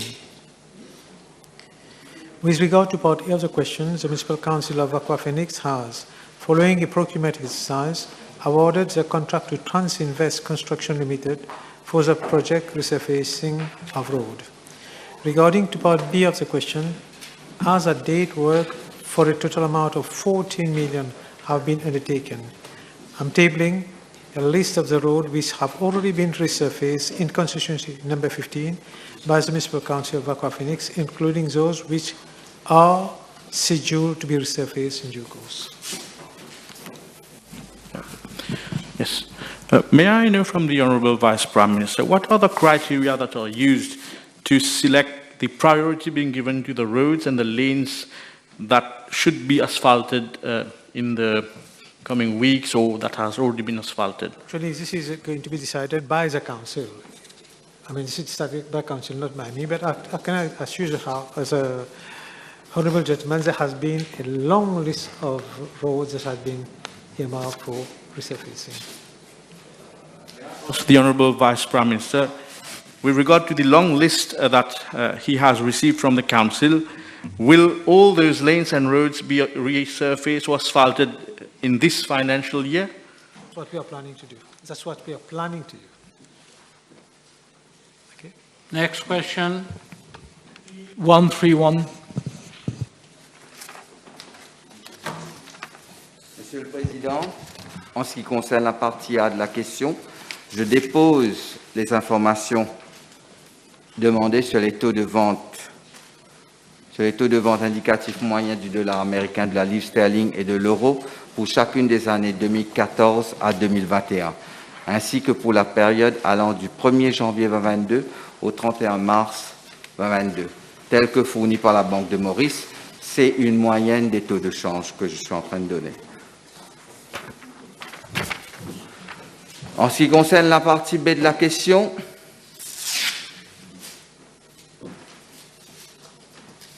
depuis mars 2020 à ce jour, la Banque de Maurice a vendu 2,8 milliards de dollars américains sur le marché. L'approvisionnement régulier du marché en devises étrangères par la Banque de Maurice a limité les perturbations du fonctionnement normal du marché des changes. Merci.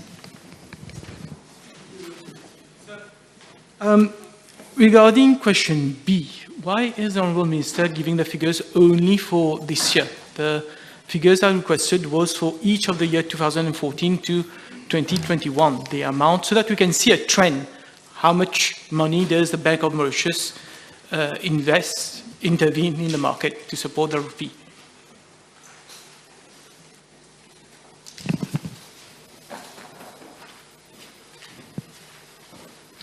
Monsieur le Président, je tiens à m'excuser auprès de l'honorable membre. C'est sûr que c'est la question qu'il avait posée. C'est sûr qu'il manque cet élément dans la réponse.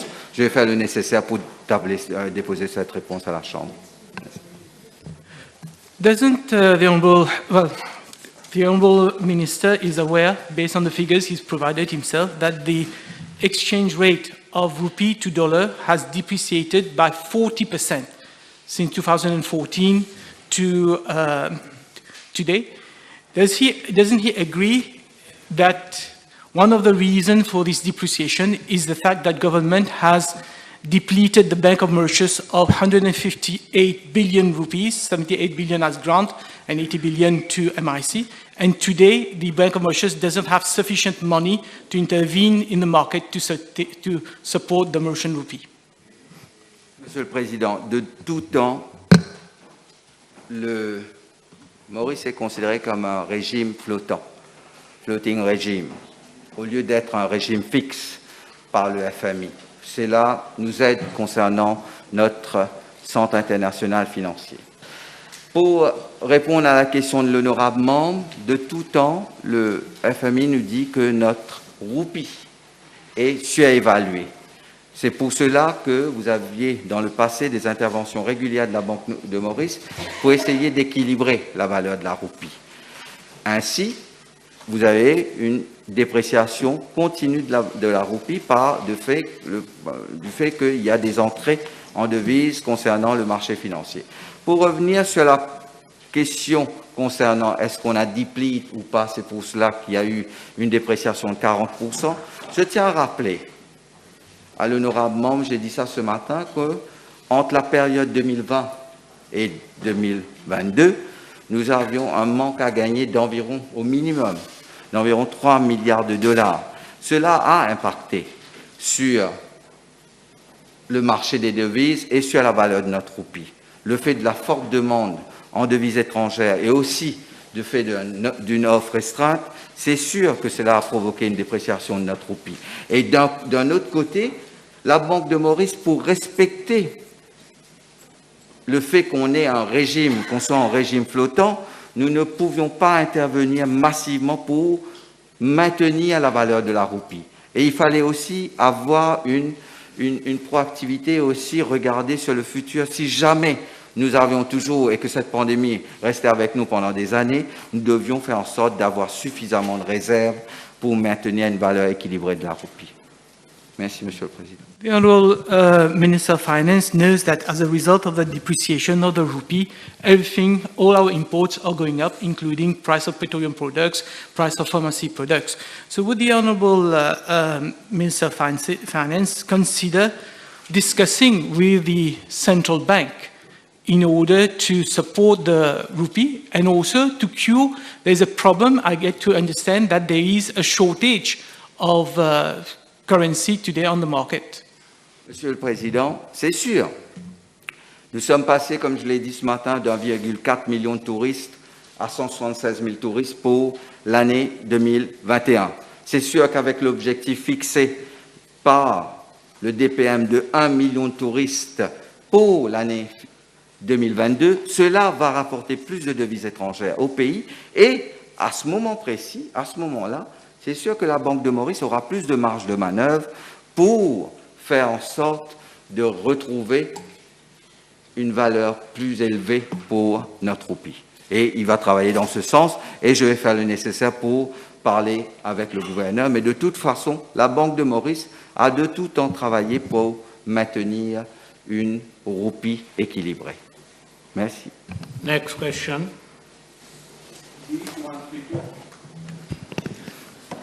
Mr. Speaker, sir, the motorway M4 project is in fact the forthcoming fourth motorway of the country, which will link the north to the airport through the east, namely Forbach to Plaine-Magnan.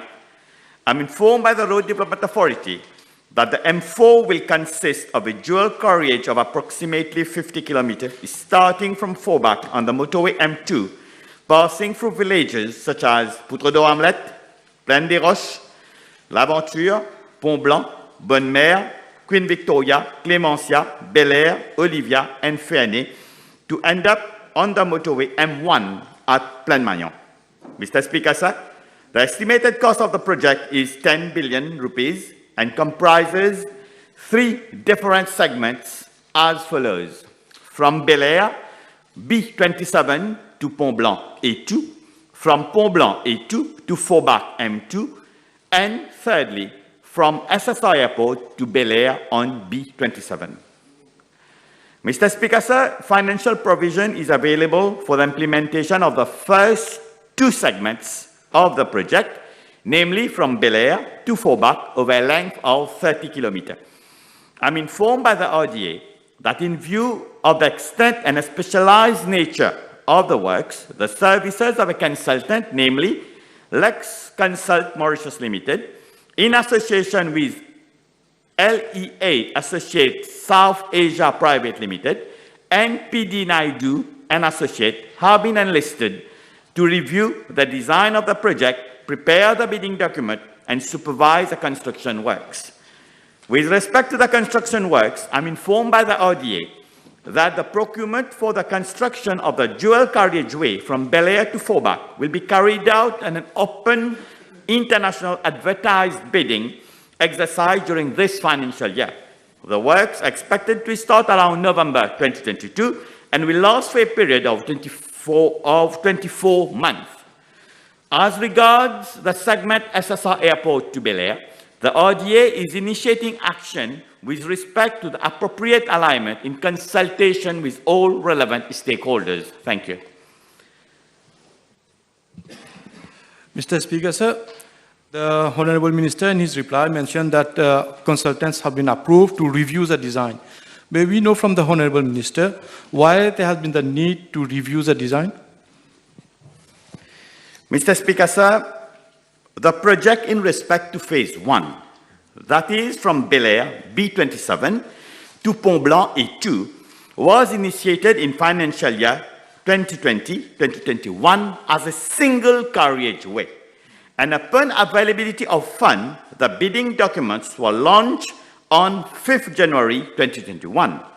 In the meantime, during consultation in the context of the budget 2021-2022, with the RDA and the Ministry of Finance, Economic Planning and Development, it was discussed that given the highly expanding business activities in the east of the island, the single carriage could soon be saturated with the estimated traffic volume once the whole stretch linking the airport to north would be made operational. Besides, adding on lanes in the future phases would imply much higher costs and other teething issues, such as inconveniences to the public and road users. Furthermore, according to paragraph 96 and 97 of the public and road users, furthermore, according to paragraph 97 of the Government Program 2020-2024, the policy is to eliminate roundabouts on the motorways and to construct flyovers with a view of improving traffic. So all these issues has made that we review the design and relaunch the tenders. Thank you. Thank you, Mr. Speaker. Sir, the Minister just mentioned that consultations on the way with regards to the segment from Plaine Mayon to Bel Air. Can we know if that proposed motorway will go through La Vallée-Fernet? Thank you. Mr. Speaker, sir, discussion is ongoing with all relevant stakeholders. Last week itself, the RDA, myself and the ministry, we have had consultation. We went on site, we went to visit the forest itself. And obviously everything will be done to avoid this forest. And in this period of Ram Navami, let's pray Jai Shri Ram. He shows us the way through the forest, the valley of Fernet also. So we will do what needs to be done with all relevant stakeholders. And once we have the plan, we will come to Cabinet for an approval, and then we will inform accordingly. So this is why fund has been made for phase 1 and phase 2. Phase 3 is on hold. We are discussing with all relevant stakeholders before a decision is taken. Thank you. Can the Minister inform the House if provision will be made for the construction of cycle lanes along the M4? Yes, Mr. Speaker, sir, this is now a policy of government that to include cycle lane wherever it's physically possible. So obviously, on this new dual carriageway, provision for cycle lane is being made. Even if, for instance, we cannot, because of financial issues, budget issues, we cannot do it immediately. During the acquisition, during the planning, the provision is already being made for the cycle lanes. Last supplementary. Thank you, Mr. Speaker, sir. May we know from the Honourable Minister the total number of interchanges, grade junctions, bridges and culverts that will be constructed from the stretch from Bel Air to L'Aventure? Yes, Mr. Speaker, sir. 2 seconds before I find myself in my notes. I have it somewhere. It must be here. Please just bear with me. Yes. So the construction of approximately 30-kilometer long dual carriageway with 1.5 meter shoulders on both sides. There will be the construction of 3 interchanges and 8 at-grade junctions, construction of 9 bridges, drainage network over 50 culverts, and obviously, as I just replied, provision for a cycle lane, provision for road furnitures for all the safety of road users. Next question. B133.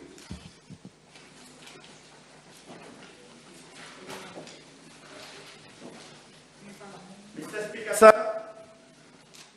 with your permission, I shall reply to PQ B133.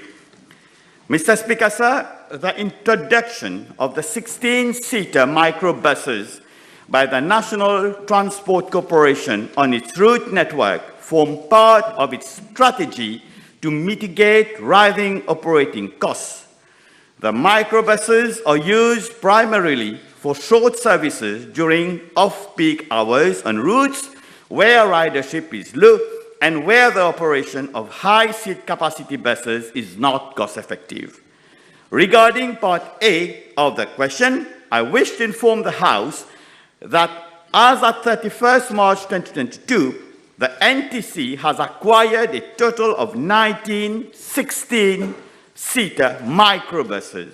Regarding Part B of the question, the cost per bus is 1.4 million, 61,667. Mr. Speaker, sir, with respect to Part C of the question, I'm informed that the microbuses are operating short services on the following routes. Route 6, that is, Chemin Grenier to Rivière-des-Anguilles. Route 14, from Cupip to Rosebel. Route 34, Cupip to Bois-Chéry. Route 37, Birkingham via Quatre-Bonnes to Victoria Hospital. Route 79, Rosebel to Bois-Chéry via Wireless Road. Route 87, Cupip Yanpalak South to Saint-Hubert Terminus. Route 133, Choisy via Bedjkap to Chemin Grenier. Route 137, Cupip to Karouacasia, Kankarol, Kenya, Karouenouf. Route 197, Chamouni via Chemin Grenier to Port-Louis. Route 122, Camp-le-Vieux via Quatre-Bonnes to Victoria Hospital. Concerning Part D of the question, the NTC is currently reviewing its operational plan, following which a decision will be taken regarding the acquisition of additional 16-seater microbuses and the routes on which they would operate. Finally, regarding Part E of the question, I'm informed by the NTC that no extra fares are levied on passengers traveling on board of the microbuses at present. Thank you. Can we obtain from the Honourable Minister the number of passengers that travel on microbuses on a daily basis? Mr. Speaker, sir, I'm told that on average, one 16-seater bus carries 150 passengers on a daily basis. Thank you. Can the Minister inform the House of the implication in terms of costs for the NTC on operating the 15-seater bus instead of the normal 50-seater bus? Mr. Speaker, sir, I'm informed that for the 16-seater bus, there is a saving on diesel costs of almost 60%. Microbuses consume ₹5.30 per kilometer, while the 50-seater bus consumes approximately ₹13 per kilometer. For free van, for 1,300 kilometers, the diesel consumption is ₹7,000 for 1 day instead of ₹17,000 for a 50-seater bus. Also, the 60-seater bus uses 4 wheels instead of 6, and wheels for smaller buses cost ₹24,000, while for a 50-seater, the cost is ₹78,000 per bus, so the difference is ₹54,000. And the maintenance costs for microbuses, they have 3 years warranty. On average, a considerable reduction What in is costs. happening there? Mal élevé comme d'habitude. It's a question of education. You don't have the floor, Honourable Juman. You don't have the floor. How can you intervene? L'éducation We mal faite. are in the temple of democracy. Please continue. So, on an average, a considerable reduction in cost has been observed for the operation of the 16-seater buses, especially on routes which are less profitable at off-peak hours. Thank you. Thank you, Mr. Speaker. In reply to PQ B608, which I addressed to the Honourable Minister of Land and Transport regarding microbuses, can I ask the Honourable Minister whether he has any information whether the route 256 linking Cité Rosemont in Valley Pitot to Plaine Verte will be considered and eligible for microbuses now? Mr. Speaker, sir, the Honourable Member will appreciate that this question does not pertain to that issue he is raising here. I think that should be addressed to the substantive minister. Thank you. But anyway, I'll pass on the message. The table has been advised that PQB 164, 135, 146, 169, 207 have been withdrawn. Next question. Thank you. B134. That's 3 in a row. Mr. Speaker, sir, at the very outset, I wish to inform the House that the study on aggregates and other construction materials in Mauritius was commissioned in July 2020, following a request obtained for the exportation aggregates. Accordingly, the results of the study are to serve as a working document to government, in particular, my ministry and the Construction Industry Development Board, to formulate appropriate strategies for informed policy decisions regarding the management of aggregates and other construction materials in Mauritius. The study, Mr. Speaker, sir, was conducted by a local consultant whose services were hired by the Construction Industry Development Board after a procurement exercise. The consultant, amongst other things, undertook a study to determine the volume of suitable rocks and stone available in Mauritius for the production of aggregates and the requirements of the local construction industry. It also covered the requirements in terms of other construction materials, namely cement, reinforced bars, concrete blocks, ready-mix concrete, and bitumen. Mr. Speaker, sir, for the purpose of the study, the consultant surveyed the stone crusher plants, the producers of ready-mix concrete, block work, and asphaltic concrete, as well as the suppliers of cement, iron bars, and bitumen. In this process, therefore, the consultant had recourse to sensitive commercial information from private sector operators of the construction industry to make its recommendations. In this respect, the Honourable Member will agree that it would not be ethical to reveal such information at this stage. In fact, the consultant has submitted its report in January 2022, and government has agreed to the setting up of a high-level committee to consider its finding and recommendation of the report and prepare a draft master plan on the management of aggregate and other construction material in Mauritius. My ministry will thereafter have wider consultation on the draft master plan prior to its implementation. Thank you. Time over.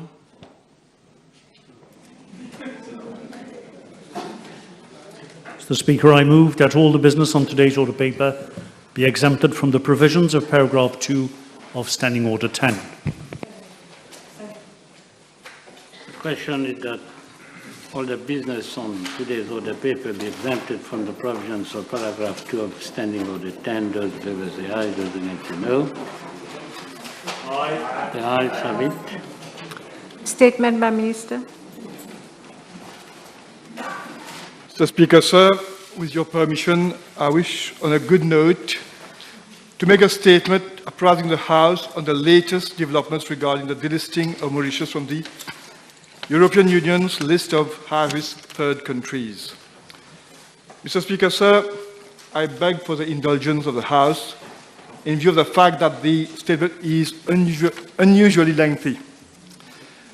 Mr. Speaker, sir, in its official journal, dated 21st February 2022, the European Commission concluded that Mauritius has strengthened the effectiveness of its anti-money laundering, combating the financing of terrorism framework, and no longer represents strategic deficiencies as initially identified by the Financial Action Task Force, that is the FATF. Accordingly, Mauritius was officially removed from the European Union's list of high-risk third countries as from 13th March 2022.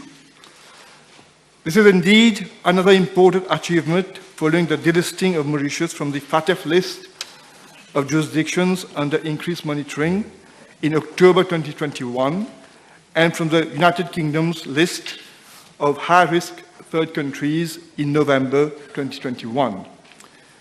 Mr. Speaker, sir, all along this process, Mauritius has demonstrated a strong political will and commitment to adhere to and to effectively implement the FATF global standards. This also signifies our commitment to reinforce the position of Mauritius as a reputed and trusted international financial center. The delisting of Mauritius from the grey and now blacklist bears testimony to our robust legal, regulatory, institutional, and operational framework to effectively comply with the Mlcft obligations and to our ability to protect and enhance the resilience of the financial services sector. Mr. Speaker, sir, I will take a few minutes of the House to reflect on what we as a country, as a government, have achieved together in strengthening and building a robust Mlcft regime. It is important to highlight and enumerate some of the key measures behind this achievement within such a short time span. The House will recall that this government embarked on an extremely ambitious exercise to overhaul the Mlcft framework and address all the identified deficiencies following the mutual evaluation of Mauritius in 2018, both at the level of technical compliance and effectiveness of the regime. This exercise, under the patronage of the Honourable Prime Minister, resulted in the adoption of new laws and regulations, the reinforcement of the collaboration amongst institutions, the intensive training and outreach activities to develop technical capacity across the relevant institutions in the fight against financial crimes, money laundering, and terrorism financing. It is also noteworthy that around 47 pieces of legislation were either introduced or amended since 2018.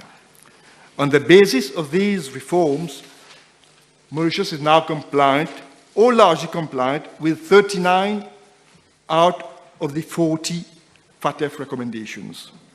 The application of the technical compliance rating for the only remaining recommendation, namely Recommendation 15 on new technologies, has already been made to the Eastern and Southern Africa Anti-Money Laundering Group Secretariat, that is the SAMLAG.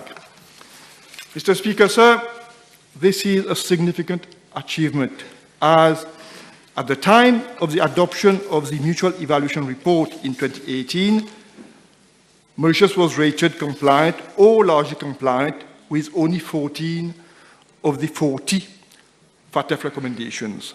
The progress made in improving the technical requirements within this time frame has also been recognized and endorsed by the FATF and its global network.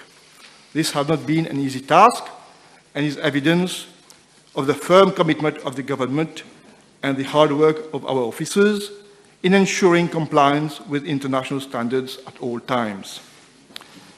Mr. Speaker, sir, the House will surely agree that it is not enough to pass laws, but we must also have the capacity to effectively implement them. Apart from these important legislative changes, we also focused our efforts on the development of human capabilities within the Mlcft agencies in order to enable them in carrying out their functions efficiently. In this context, from July 2020 to March 2022, a total of 115 training sessions have been organized for the benefit of some 2,400 participants from supervisory authorities, law enforcement agencies, and other relevant competent authorities in Mauritius.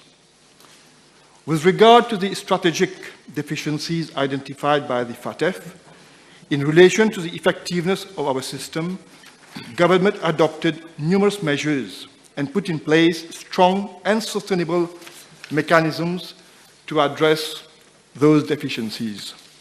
The measures taken include robust supervision of the global business and non-bank financial services sector, reinforcement of the regulatory landscape for supervising the activities of the designated non-financial businesses and professions, better control and regulation of beneficial ownership information, which includes a range of controls devised to ensure that beneficial ownership information remains accurate and up-to-date at all times, stronger monitoring of non-profit organizations, and enforcement actions at the level of investigation, prosecution, and sanctioning. All the measures which have been put in place by Mauritius are effectively contributing towards the protection of our economy, increasing our competitiveness, attracting foreign direct investment, and reinforcing our reputation as a sound place to do business. Mr. Speaker, sir, I have mentioned this previously and in this August Assembly, and would do it again today, as it is important to recognize and put on record that this achievement would not have been possible without the sustained efforts of our people and institutions. I have to start with the Honourable Prime Minister himself, who has provided his unflinching and unwavering support in this overhaul of our systems. I wish to also acknowledge colleagues from the Interministerial Committee who have been instrumental in ensuring that Mlcft policies were promptly adopted and implemented to adequately address the strategic deficiencies. I also need to underscore the crucial role and efforts put into by the members of the core group in closely monitoring the implementation of the FATF Action Plan and providing strategic guidance to our Mlcft agencies. Mr. Speaker, sir, again, these positive outcomes would not have been possible without the hard work of the officers from various institutions, namely my ministry, the National Sanctions Secretariat under the Prime Minister's Office, the Ministry of Finance, Economic Planning and Development, the Attorney General's Office, the Bank of Mauritius, the Independent Commission Against Corruption, the Financial Services Commission, the Financial Intelligence Unit, the Gambling Regulatory Authority, the Integrity Reporting Services Agency, the Mauritius Institute of Professional Accountants, the Mauritius Police Force, the Mauritius Revenue Authority, the Office of the Director of Public Prosecutions, the Registrar of Associations, and the Registrar of Companies. They have worked diligently and tirelessly around the clock to honour the high-level commitment given to the FATF to implement the action plan. The private sector remains a key partner in this national effort to fight against money laundering and terrorism financing. In this respect, we engaged with the private sector on a regular basis to enlist their support in this process. I stress our agencies and the private sector have displayed an unprecedented spirit of teamwork and collaboration. I would like to also place on record the assistance extended by the international community, namely the Mlcft Secretariat, the EU Global Mlcft Facility, the German Development Agency, the United Kingdom, the United Nations Office on Drugs and Crime, the World Bank, and the International Monetary Fund to support Mauritius in its endeavour to fight money laundering and terrorism financing. I'm pleased to inform the House that Mauritius is now partnering with the EU Mlcft Global Facility to deliver technical assistance to countries having strategic Mlcft deficiencies based on the Mauritian experience. This bears testimony to what we have achieved in such a short period of time and gives credence to the proficiency we have built, much to the satisfaction of the international community, that we are now a reference in the region. Mr. Speaker, sir, now that this overhaul is done, now that we have completed the strengthening of our systems, now that we have laid the foundations of good governance in a holistic and systemic way for decades to come, and now that we have ensured that the reputation of our international financial center is not blemished, it is imperative that we look ahead. It is essential that we translate all the work accomplished into business opportunities. We are therefore working towards a leapfrogging of our financial services sector to its next generation of growth and sophistication. As defined by late Sir Honourable Jugnut in the government's Vision 2030, the target is to double the size of the financial sector and grow its contribution to GDP in real terms. Such a growth would increase employment for our people, including our young graduates, and increase our tax revenue significantly. As such, our strategy is threefold.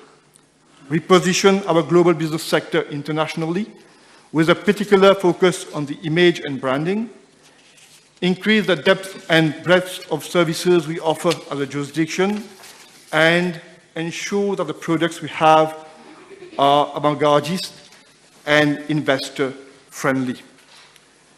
We have successfully navigated through a number of thorough assessments of our jurisdiction, including on tax matters by organizations such as the Forum on Harmful Tax Practices of the OECD and the Code of Conduct Group of the EU, and Mlcft matters by organizations such as Isamlag, FATF, and the EU. And we have fared remarkably well. It is now high time that we ventilate these achievements in a concerted manner internationally afin de redorer le blason de notre centre financier. My ministry will therefore coordinate efforts with relevant institutions and agencies to work towards enlisting services of global media and PR firms as is so determined, as well as building capacities institutionally to make our jurisdiction's image visible in an assertive way. We are also reactivating all our synergies in the repositioning and marketing of our jurisdiction internationally, so as to consolidate our existing markets, such as India, Europe, and Africa, and to access new markets. Mr. Speaker, sir, allow me to emphasize that the most noted systemic overhaul of our financial services products landscape was accomplished by the Honourable Prime Minister in his 2016-2017 budget speech, which saw the introduction of investment banking, family offices, headquarter, and treasury management schemes, amongst others. The corresponding laws were enacted in the Finance Act, which followed, and rules were subsequently made by the Financial Services Commission. The laws were avant-gardist and provided the right foundations, and over the years since then, and in line with global financial complexity and structuring, the rules and regulations have to be updated or rewritten to satisfy the aspirations of the operators and investors alike. Time has also allowed us to understand better about what most appropriate operational modalities are expected from the jurisdiction. Therefore, my ministry, together with the FSC, will embark on a complete assessment of all the regulatory framework, and I will seek the support of the technical expertise of the Financial Services Consultative Council in this task. And I hasten to add, since our operators are at the forefront of the use of such products, I will ensure that there are industry consultations, either individually or collectively, as are so needed when this exercise happens. I will also ensure that such an exercise is sustainable, so that a mechanism is well entrenched for amending products whenever needed to maintain competitiveness in a timely manner, and to also ensure the same rigor is applied for the introduction of new products.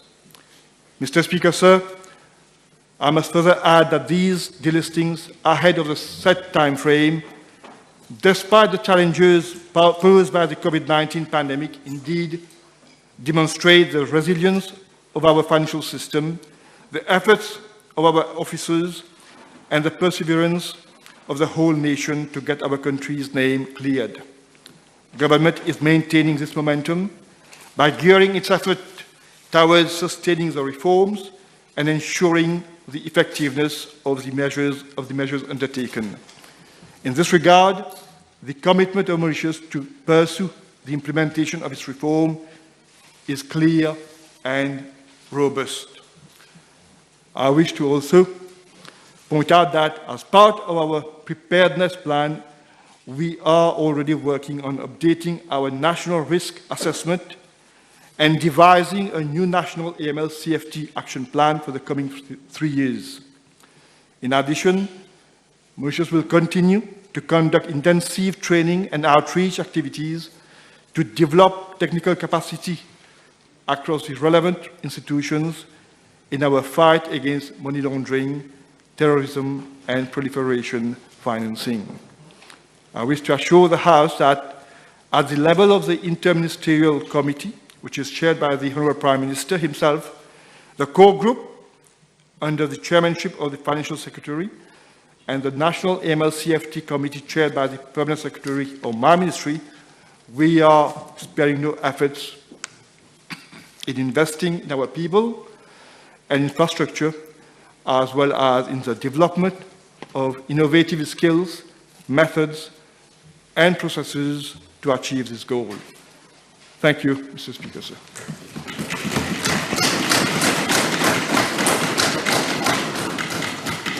Public bills, first reading.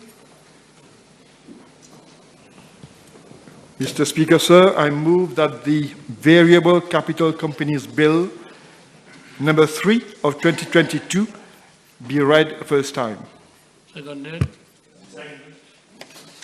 Public bills, second reading. Mr. Speaker, sir, I move that the Revision of Laws Amendment Bill number 20 of 2021 be read a second time. Seconded. Mr. Speaker, sir, as the explanatory memorandum sets out, the main object of this bill is to amend the Revision of Laws Act to provide that an electronic revised edition of all acts, including regulations, shall be published on the web portal of the Attorney General's Office, and such electronic revised edition shall be regarded as equivalent to the enactments included in a revised edition and shall be deemed to be the official text of the enactments so published and be taken to be the laws of Mauritius. Mr. Speaker, sir, to properly understand the context in which the Revision of Laws Act was passed by the legislature in 1974, it is important that we look at the legal framework, and especially it is important to look at the historical development of publication of our laws in this country. First things first, Mr. Speaker, the power to make laws rests with Parliament. That is provided for in our Constitution, namely in Section 45. The power to make laws rests with Parliament. And in Section 46, it is also provided in the Constitution that in subsection 3, and I quote, where the President assents to a bill that has been submitted to him in accordance with this Constitution, the bill shall become law, and the President shall thereupon cause it to be published in the Gazette as a law. End of quote. Mr. Speaker, sir, the laws of Mauritius do not constitute of only acts of Parliament, but also subsidiary legislations, which are made under delegated powers of Parliament. And in order to understand acts of Parliament or subsidiary legislation, one needs also to have access to proclamations which give effect to acts of Parliament.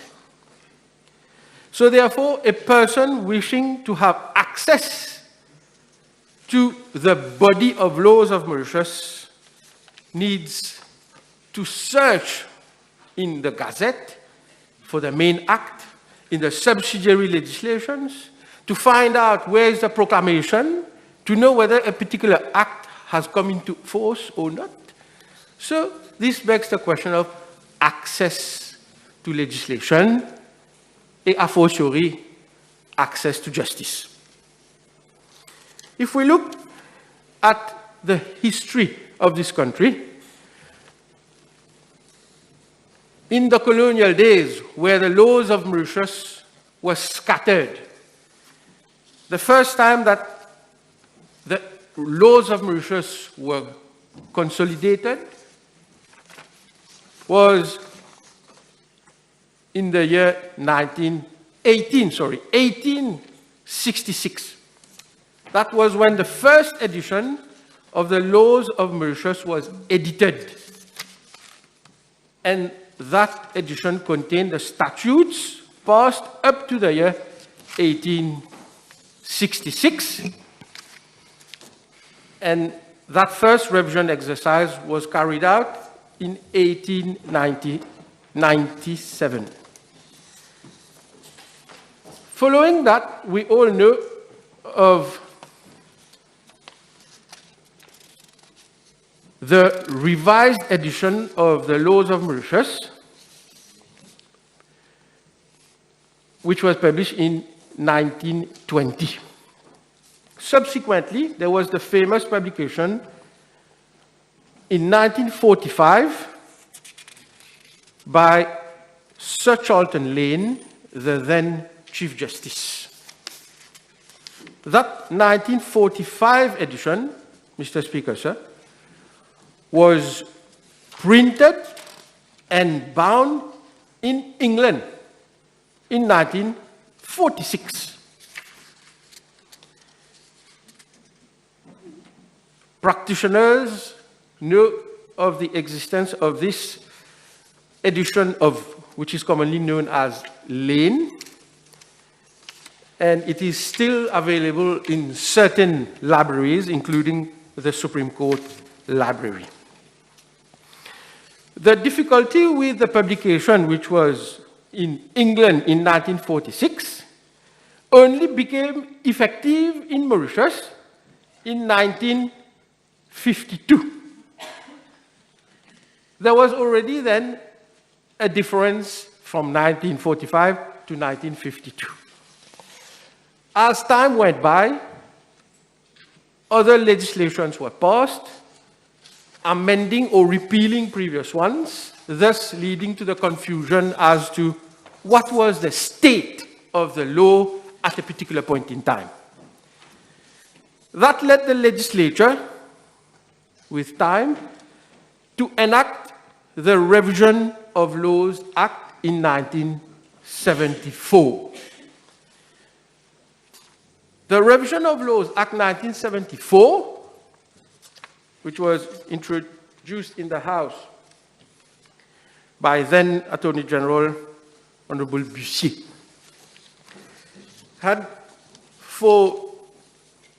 was introduced in the House to provide that the Law Revision Unit of the Attorney General's Office shall prepare revised editions and supplements under Section 3 of that Act periodically and publish what is known as the revised laws of Mauritius, which shall be printed and which shall come into operation on a particular day, and which shall be taken to be the sole official text of the enactments included in it, and be taken to be the law of Mauritius.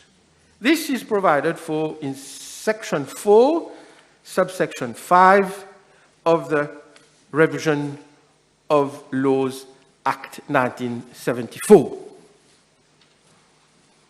It is important to bear in mind that when the bill of the Revision of Laws Act, the Revision of Laws Bill was introduced in the House, the then Attorney General, Honourable Bussier, had already informed the House that the Law Revision Unit had already existed since 1971 on an ad hoc basis. The work had already started, and with the Revision of Laws Act 1974, there was therefore a statutory basis for the Law Revision Unit to consolidate laws and to publish laws which are enforced in Mauritius at a particular date, that is, which is called a cut-off date.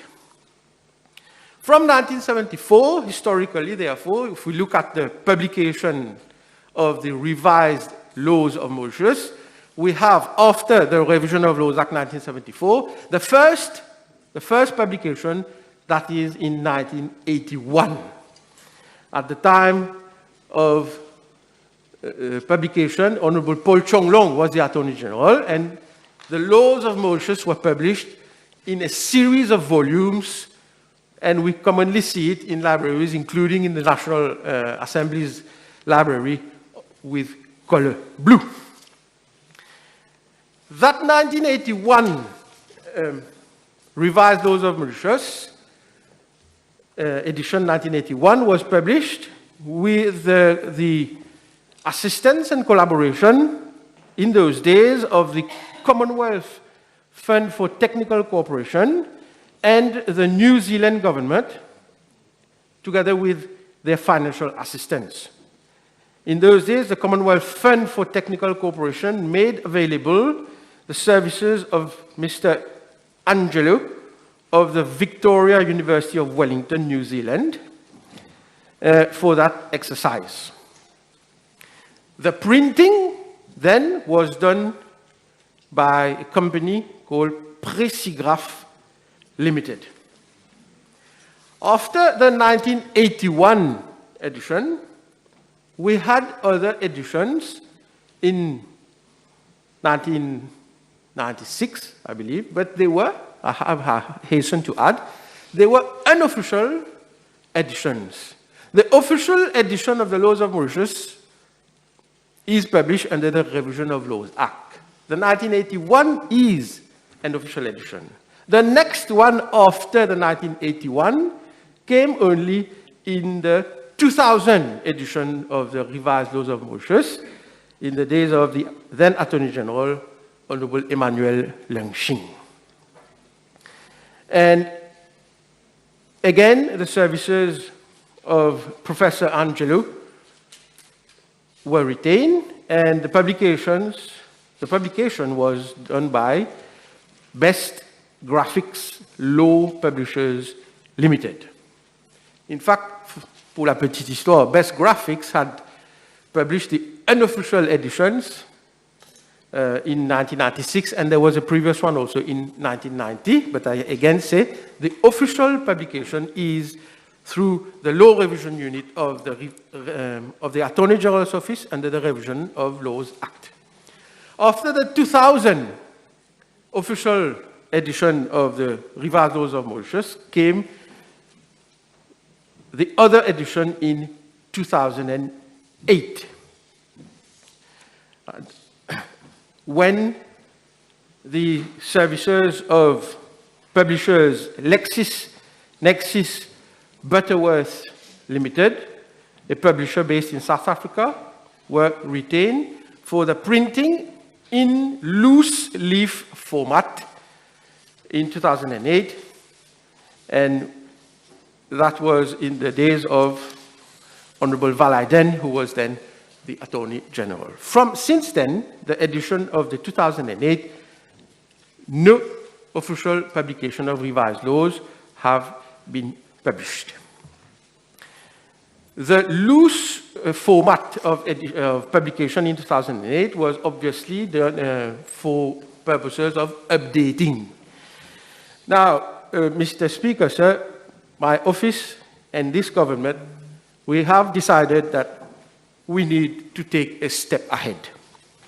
And the only way to take a step ahead, to provide access to legislation, access to subsidiary legislation, access to proclamations, is through the use of technology. Therefore, in the year 2020, my office launched an open international bidding so that we could retain the services of a service provider with the appropriate software. And the software that has been retained is called LegisPro. LegisPro is a software made by the company in the United States called Xcential, X with a capital Xcential.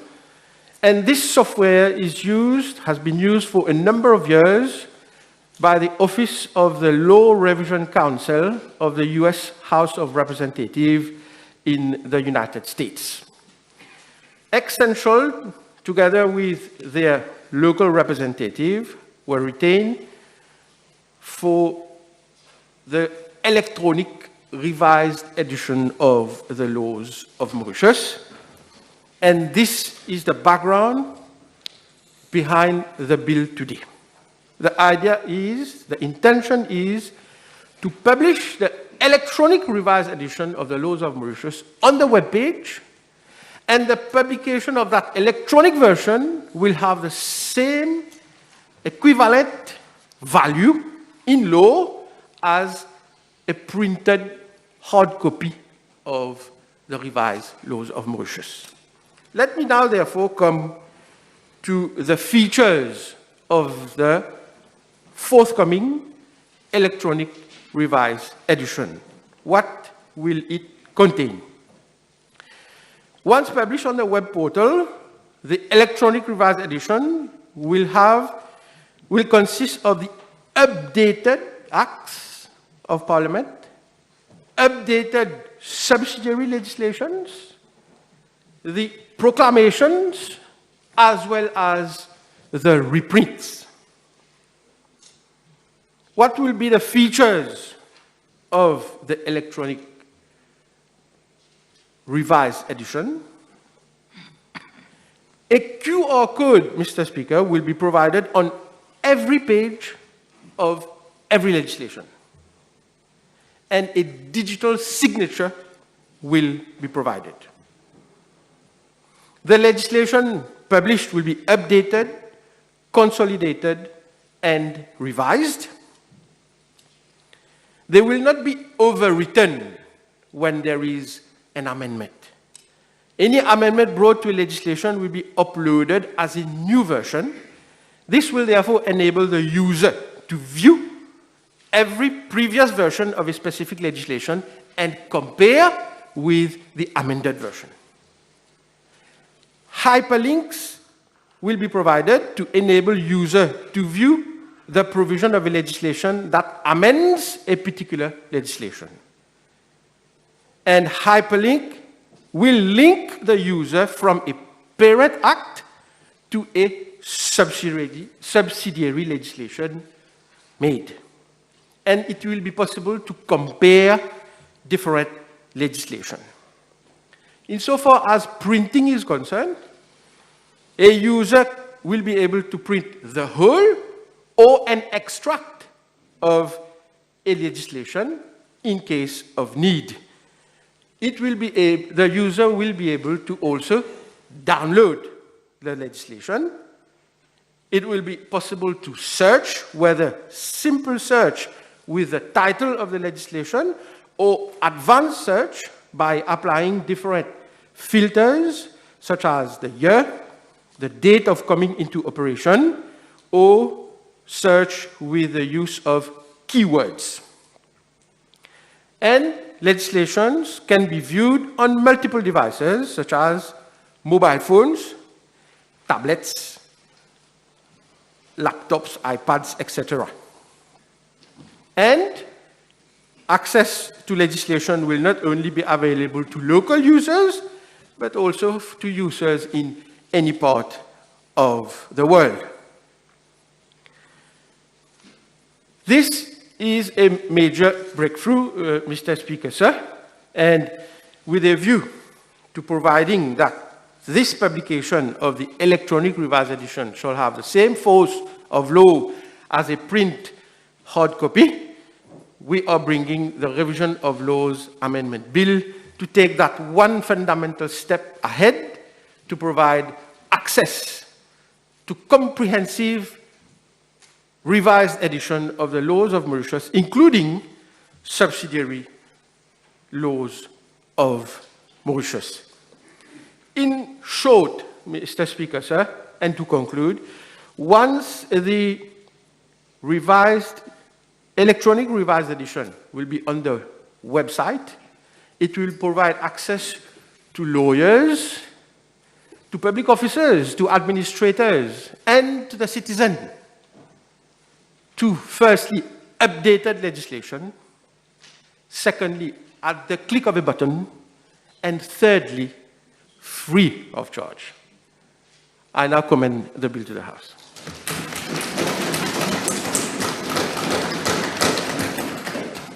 Seconded.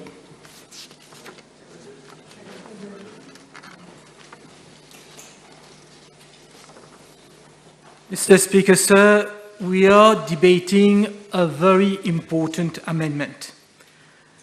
This bill will give power to the Attorney General to cause to be prepared and published on the web portal of his office an electronic edition of enactments. And from the date of publication on the web portal, those electronic enactments shall be deemed to be the laws of Mauritius.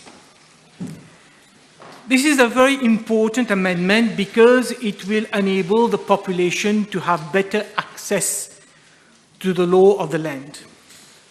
How many times have we not heard a person argue that he did not know what he was doing was an offense? How many times have we not heard that they did not know that they needed a permit before undertaking such and such business? They didn't know they needed a permit in order to construct something or even make an extension to their houses. But as honourable members are aware, ignorance of the law, save in a few exceptional circumstances, is not a defense.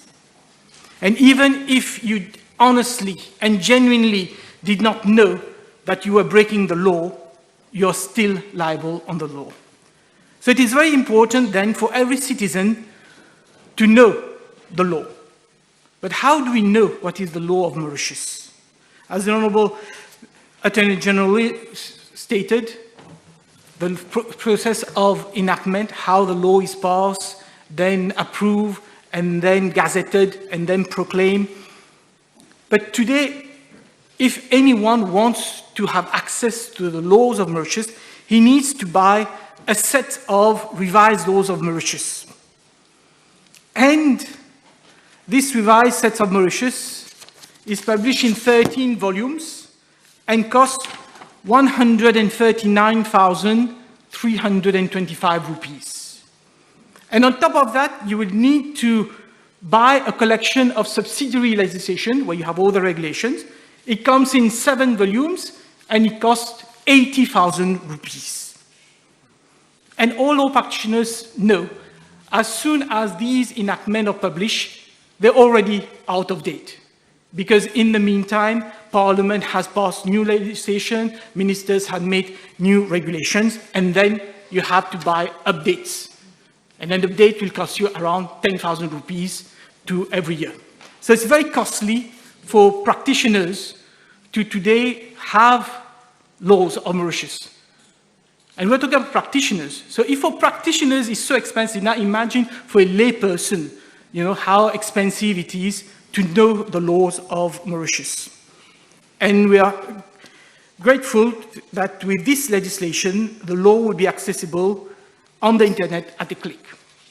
As a law practitioner, Mr. Speaker, sir, I recall how difficult it was when I started as a barrister to know what are the laws, how we had to go to the Supreme Court, we go to the Supreme Court library, and then we had to subscribe for our own subscription with government printers, and we had to physically update the compilation of laws. Very time-consuming, and very often our laws were not updated.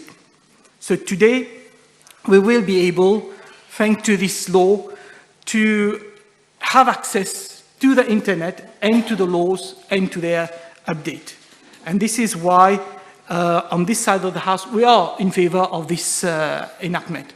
Now, the Supreme Court had made an attempt to publish legislation on its website. And that helped enormously all practitioners who had to register with the Supreme Court, but then we had access to all the laws. But unfortunately, the version of the law that appears on the website of the Supreme Court is not an official version, and therefore it doesn't have any force of law. We cannot print it, we cannot download it and present it in court, because it's not an authoritative, official copy of the law. So, an electronic format of the law is also very important because you can easily amend it. For a printed version, as the Honourable Attorney General mentioned, sometimes we had to wait for a decade, 10 years or more, before you had another official publication of the revised laws of Mauritius to come and have effect. In the meantime, you had unauthorized publication, but for the official revised law edition, usually it would take 10 years. Now, with the internet version, the Honourable Attorney General did not say how often it would be updated, but I trust he will update it as soon as possible. The Law Revision Unit will do that, because the moment it is uploaded and appear on the website, it will become the authoritative laws of Mauritius. Having said that, Mr. Speaker, sir, I would like to raise a few issues and highlight perhaps some unintended consequences of the proposed amendment, which I'm sure the Honourable Attorney General can address in his summing up. The first issue is what happens if there is an inconsistency between the electronic edition of an enactment and the printed edition of the law. This may happen because the electronic edition is likely to be more up-to-date and because of the delay in publishing printed version of the revised laws or supplement. Which version takes precedent? Now, if we look at section 5, section 4, subsection 5A of the Revision of Law Act 1974, it reads, and I quote, notwithstanding section 12, 1 and 13 of the Interpretation and General Clauses Act, a revised edition shall, for the purpose from the date fixed under subsection 4 and with effect from the date immediately following the cut-off date, be the sole official text of the enactment included in it and be taken to be the laws of Mauritius on the cut-off date. Now, unfortunately, today we are not amending this section. So the section will still read that the printed version will be the sole official text of the enactment. So I think the Honourable Attorney General should address this issue, or at least, change the definition of revised laws to include the electronic version. Because right now, according to section 4, subsection 5A, only the printed edition would be the sole official text. Now, the second issue I would like to raise relates to the proposed section 4B, subsection 2 of the bill, which reads, except for section 4.2b, subsection 3, subsection 4, subsection 5, 6, and 7, 4a and 6, the provision of this act shall apply to an electronic revised edition as they would apply to a revised edition. So the purpose of this section in the bill is to exclude certain existing provisions of the law which apply to printed version of revised laws. This section will no longer apply to electronic, will not apply to electronic version. Now, some of these sections, I agree, is not applicable because they relate to the printed format. But by deleting reference to these, we are also, unfortunately, having some unintended consequences. For example, if we take section 4.2b, which is being amended, at the moment, section 4.2b requires, and I quote, a statement indicating which enactment has been omitted from a revised edition pursuant to paragraph A or section 6.1 shall be embodied in the revised edition. So right now, for the printed revised edition, there is a section which sets out all the laws that has been omitted from the official list, from the official revised law. So people can know what laws, and if there is any aggrieved party, they can make representation and argue why this has been deleted. And this is very important because I'll give you an example. Just recently, in the case of the election petitions before the Supreme Court, one of the lawyers from the State Law Office had argued that the electoral regulations for representation of people were no longer applicable because that 1945 regulation was not in the updated revised edition of subsidiary legislation published by the revision unit. So why is it then that for electronic version, we don't have a similar module, a similar place where we can click and find out what are the laws that are no longer applicable in Mauritius? So that any person who is aggrieved will be able to make representation. If that law no longer appears in the website, and some of the law will not because they are spent, they are outdated or disused, but at least I think we need to have a similar provision for the electronic version of revised laws as we have for the printed version. The other provision that I'd like to draw the attention of the House to is the omission of Section 6, subsection 2. So Section 6 under the proposed bill, Section 6 of the Act will no longer apply to electronic revised edition. Now, what does Section 6 says? The Attorney General may authorize the Law Revision Unit to make a change in the substance of an enactment for the purpose of a revised edition. So the power is given to the Attorney General to make a change in substance. However, there is a safeguard. Where a change in the substance of an enactment has been made under subsection 1, that enactment shall be laid before the Assembly and shall have effect as part of the revised edition only from such day as is fixed by the Assembly. So if today the Attorney General, through the Law Revision Unit, want to change in substance provisions of the law, he can't do that without depositing a copy in front of the House, and then this will take into force on the date the House decides. And this is very important because, again, I was involved in a case. The Honourable Minister of Social Security, who is not here, was my instructing attorney. It was a famous Azan case where the revision unit had made a change of substance by lumping in the definition of public gathering, both public meetings and public procession. And the Supreme Court held that this was a change in substance, which the law revision unit did not have the power to do unless it was sanctioned, if it was sanctioned by the National Assembly. So this Section 6 is extremely important. The Attorney General, the Law Revision Unit cannot make change in substance unless it is approved by Parliament. Now, why is this Section 6 not applicable to revised edition? So either the whole Section 6 should not apply, so it doesn't apply to revised edition electronically, it doesn't apply to printed version, or it applies to both. But you can't have a section which says that in the printed version, the Attorney General can, through the Law Revision Unit, make substantive change in enactment, but in an electronic version, he cannot do that. So I don't see why there is a reason for treating the different type of revised edition differently, whether they are printed or not.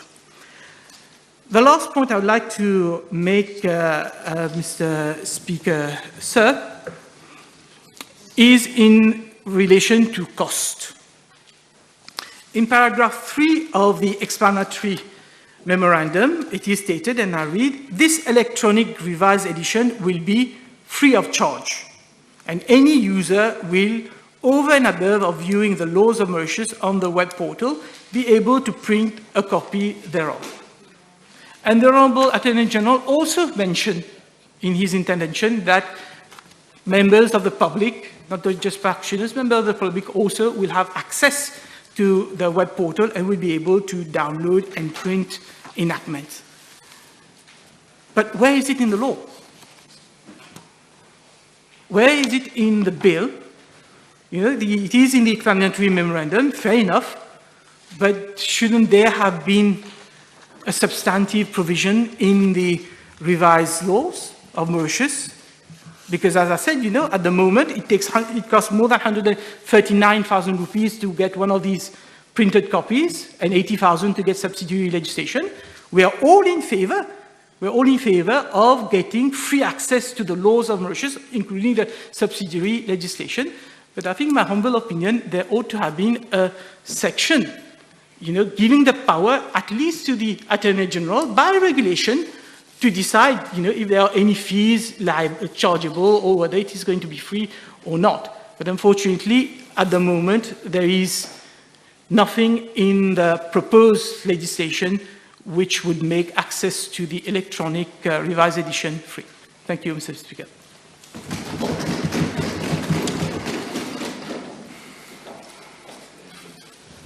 Mr. Speaker, sir, let me start by thanking and congratulating the Honourable Attorney General for introducing this bill to the House. That is a phrase that I hardly use when intervening on bills, but today I really mean it.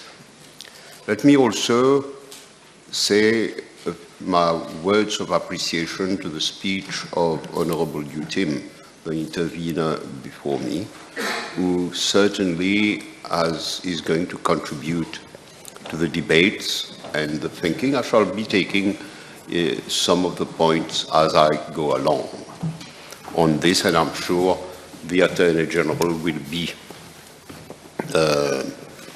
taking up these points. This bill seeks to amend the Revision of Laws Act. It is going to introduce in our law a new concept, the revised electronic edition. Not too sure whether it is a revised electronic edition or an electronic revised edition, because both terms are used in this very short act, very short bill. Up to now, as both interveners before me have said, we had printed versions, which, as both have said, were outdated as soon as they were published. And this was under the Revision of Laws Act of 1974, which established in law an official law revision unit. And its task was to prepare revised editions and supplements. These editions were published in volumes, and the enactments to be contained in these volumes were decided by the Attorney General. Obviously, this was to allow the Attorney General to purge from our statute book stale and antiquated legislation, such as legislation which used to prohibit persons from being in possession of a camaron or a shrimp. Obviously, the Law Revision Unit had no difficulty in purging our statute book of such antiquated laws, probably dating back to the French times when camaron and shrimps ought to have been the sole privilege of certain elites.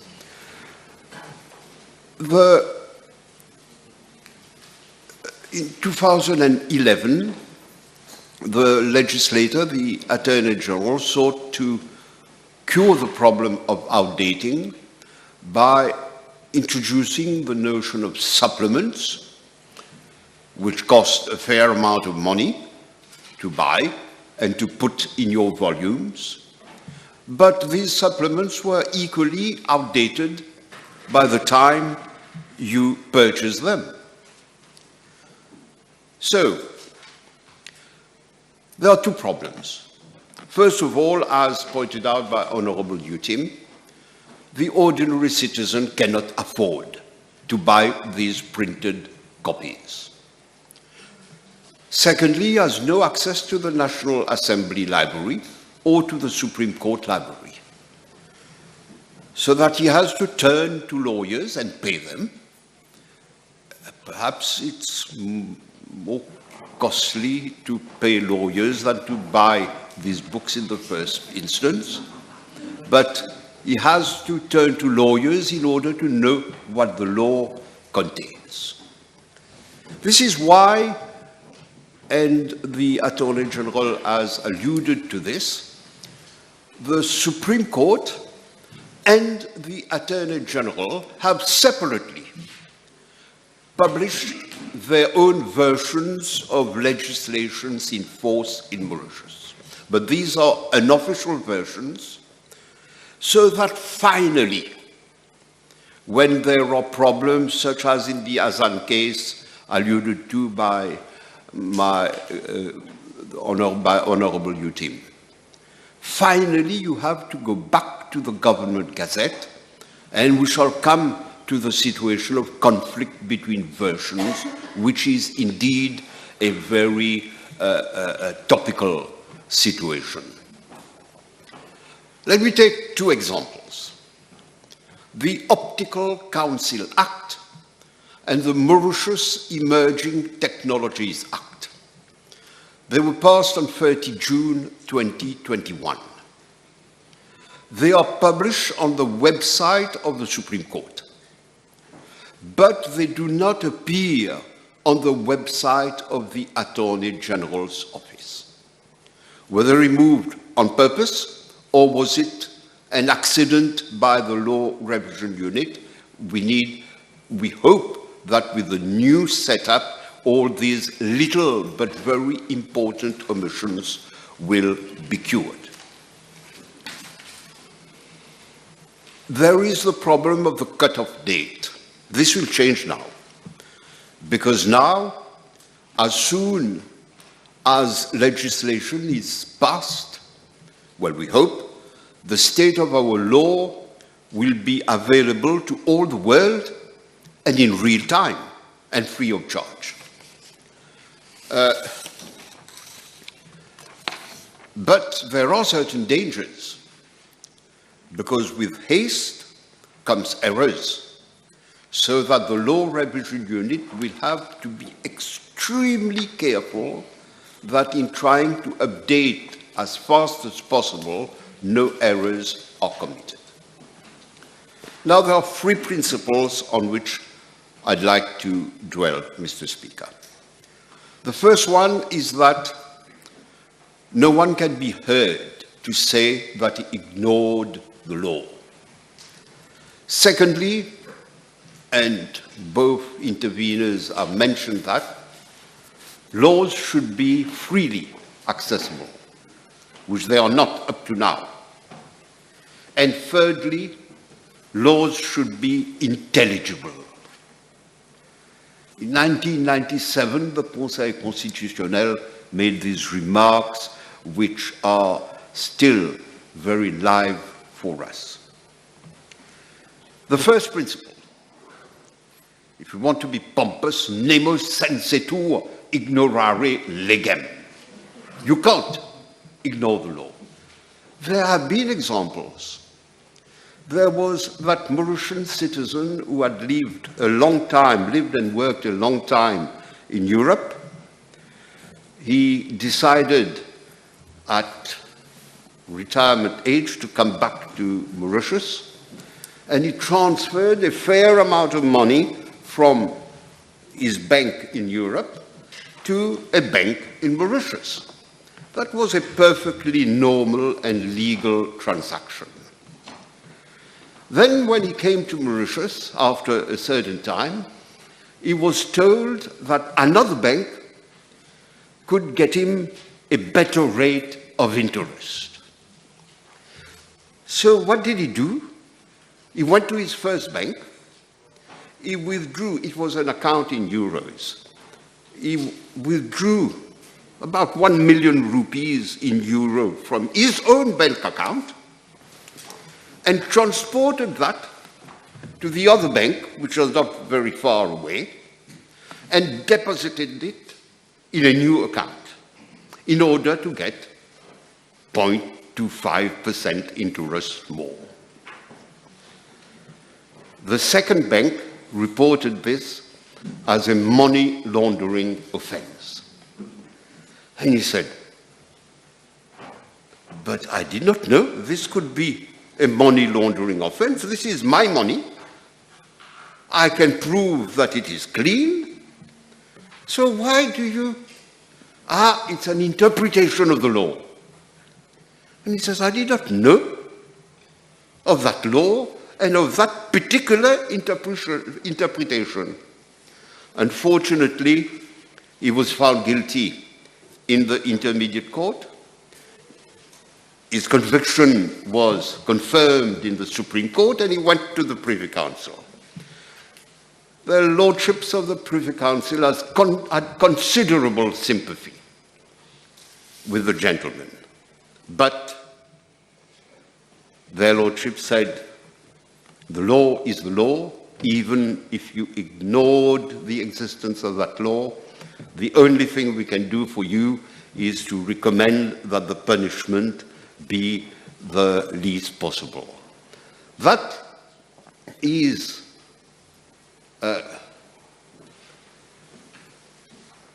going to be cured now with what the Attorney General is doing, because at a click of your mouse or whatever you call it, you will be able to know what the law says, and you will no longer have any excuse. The second principle I want to talk of is acceptability.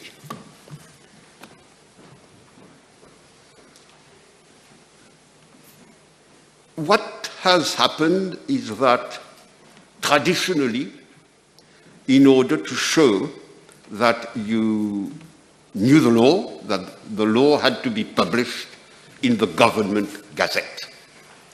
But of course, who reads the Gazette? And even amongst us, we receive the Gazette and its legal supplement every time it is printed. I'm tempted to say, raise up your hand if you read the Gazette from cover to cover. And of course, if you remember or take notes in your booklet for this. And the greatest achievement of this bill will be certainly accessibility.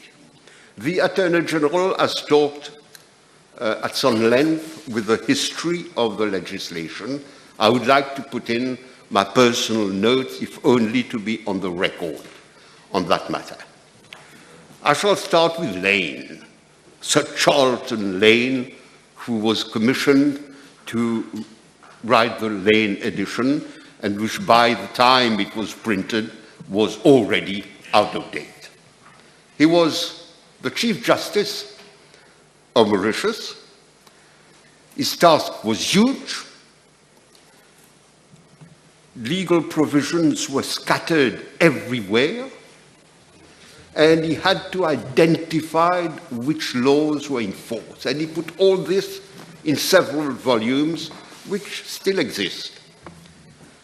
When I started at the bar, this was still the authoritative source of law, and you would have to quote, for instance, the Employment and Labour Ordinance, Cap 214, because each volume was divided into chapters, capitulum, and you also had Lane subsidiary edition. And there was no provision for a regular update of Lane. So when I joined the bar, Lane was the lawyer's nightmare. Sir Ivor Richardson, great lawyer who wrote a little bit about drafting of legislation in Mauritius, he wrote on the state of our law in the 60s, and I quote, "The legislative materials were a scattered mess, some missing, others the subject of further amendments made without awareness of earlier changes." In 1959, the governor then had made an attempt to revive Lane. Of course, Lane had gone. He looked for a commissioner to do that task. Nobody agreed. And it remained like this, a dead piece of legislation, the revised edition of the Laws Ordinance of 1959. The Bar Council, members of the National Assembly, protested and urged government to do something about it. Nothing was done until 1966. And the Honourable Attorney General has mentioned him, Anthony Angelo. It is strange how little coincidences can affect the history of a country. Anthony Angelo was a very young student. He left Australia, New Zealand. He went to Europe to study comparative law. He studied principally in Italy. And on his way back, the ship stopped him in Mauritius, and he had to wait for the next Qantas flight to Perth, which in those days was an expedition. Not knowing what to do in Mauritius, he went to the races.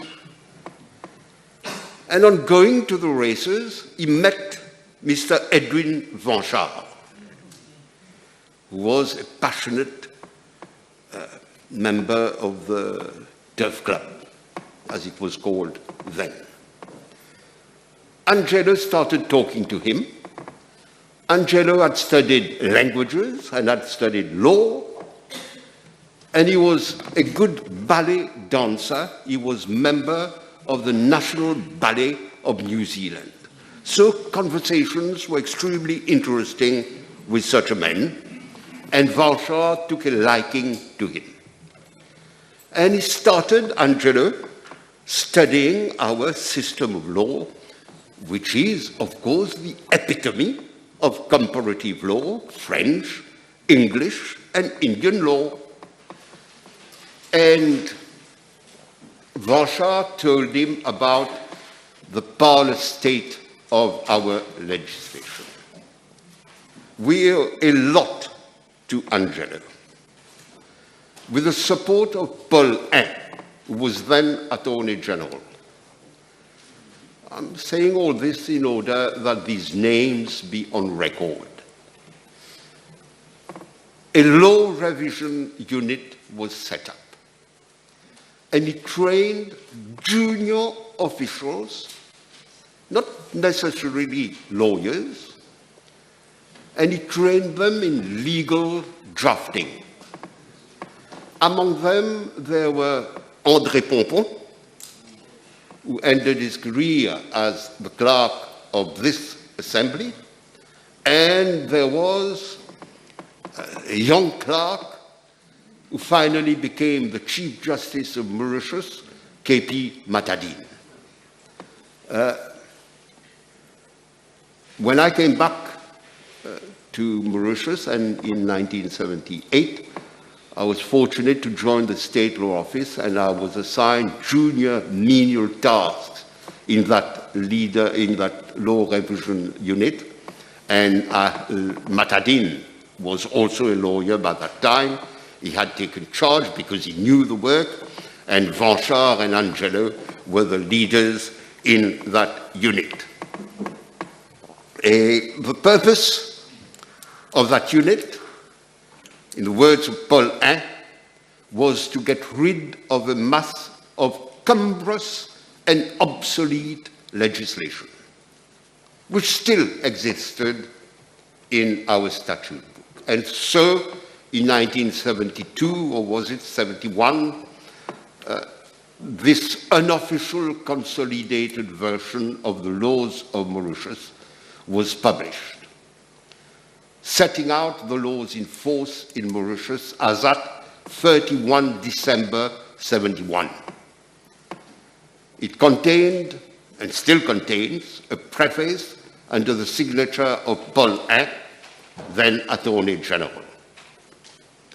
It did not have the force of law, and no lawyer was authorized to cite from this new version in court, and you had to cite from Lane. The judges were then very conservative, and they would not allow you to do things which was out of their traditional ways. Then Angelo, with the assistance of the CFTC, started preparing the official version. And that is how, in 1974, Emmanuel Bussier moved for the second reading of the Revision of Laws Bill. Wide powers were given to the Law Revision Unit, including changes of substance, provided they were placed before the Assembly. We shall come to that later, because the Act said that the list of enactments containing the changes of substance had to be placed before the Assembly. But what is a change of substance? Up to now, judges and lawyers struggle with one another as to know what is that change of substance. I pass on to 1981, when Mr. Chong Leong, then Attorney General, presented another amendment to the Act. That was a time when I was still in the Law Revision Unit and assisting Matadine. Matadine has, over the years, amassed a considerable experience in legislative drafting.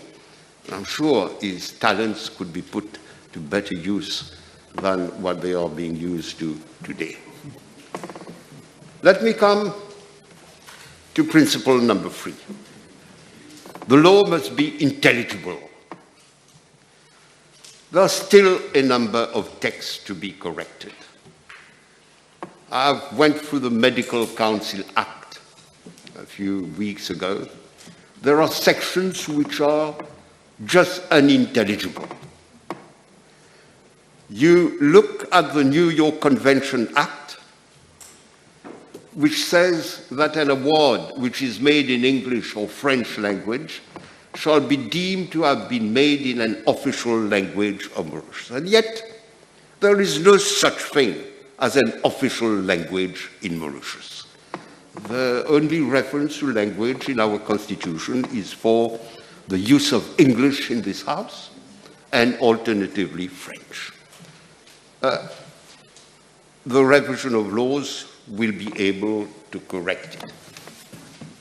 We have it in the new Copyright Act, a multitude of gibberish which needs to be corrected. I will conclude now. The points taken by Honourable Utim need serious and careful consideration. He alluded to the conflicts between the versions, but not only between the electronic and the printed version. What about conflicts with the Government Gazette? The courts will decide. There is no solution to it. You cannot say one version will prevail over another. When there is a serious issue, the courts, as they have done. I remember Robert Ani, the Judge Ani, dealing with the matter of conflict between the Government Gazette and the revised edition, saying, ça c'est une vanchardise, in the manner that Robert Ani used to speak. And he had to deliver a judgment, and he resolved the conflict, not in the best way possible, but he did resolve it.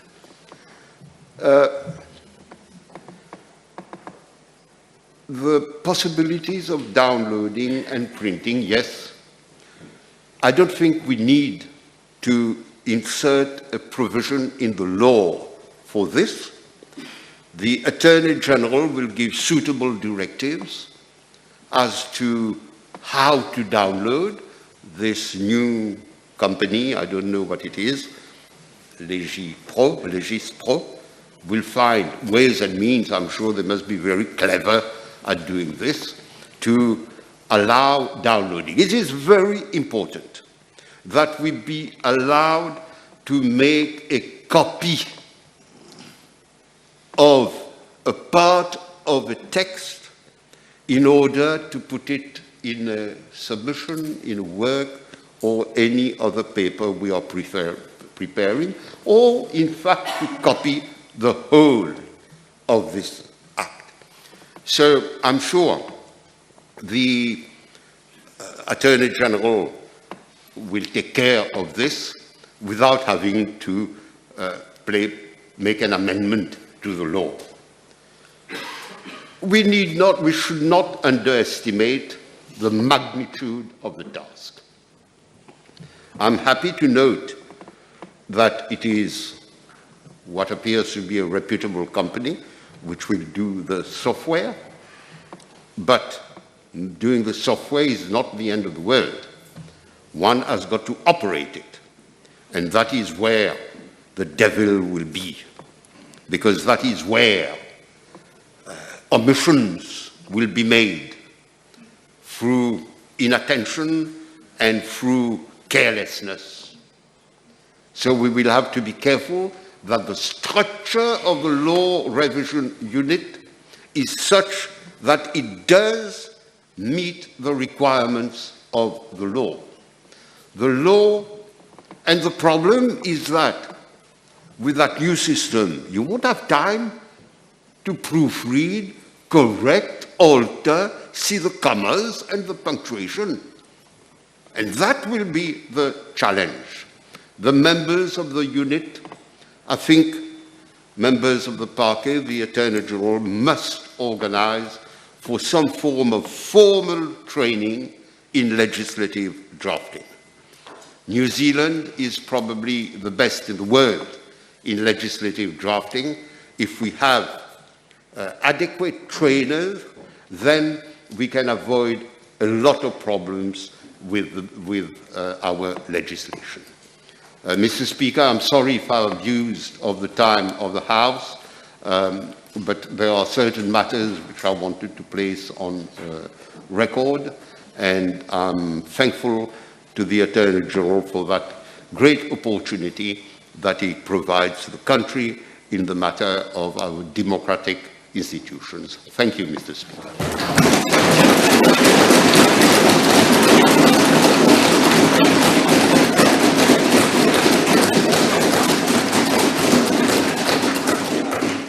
Ignorance of standing orders is no excuse.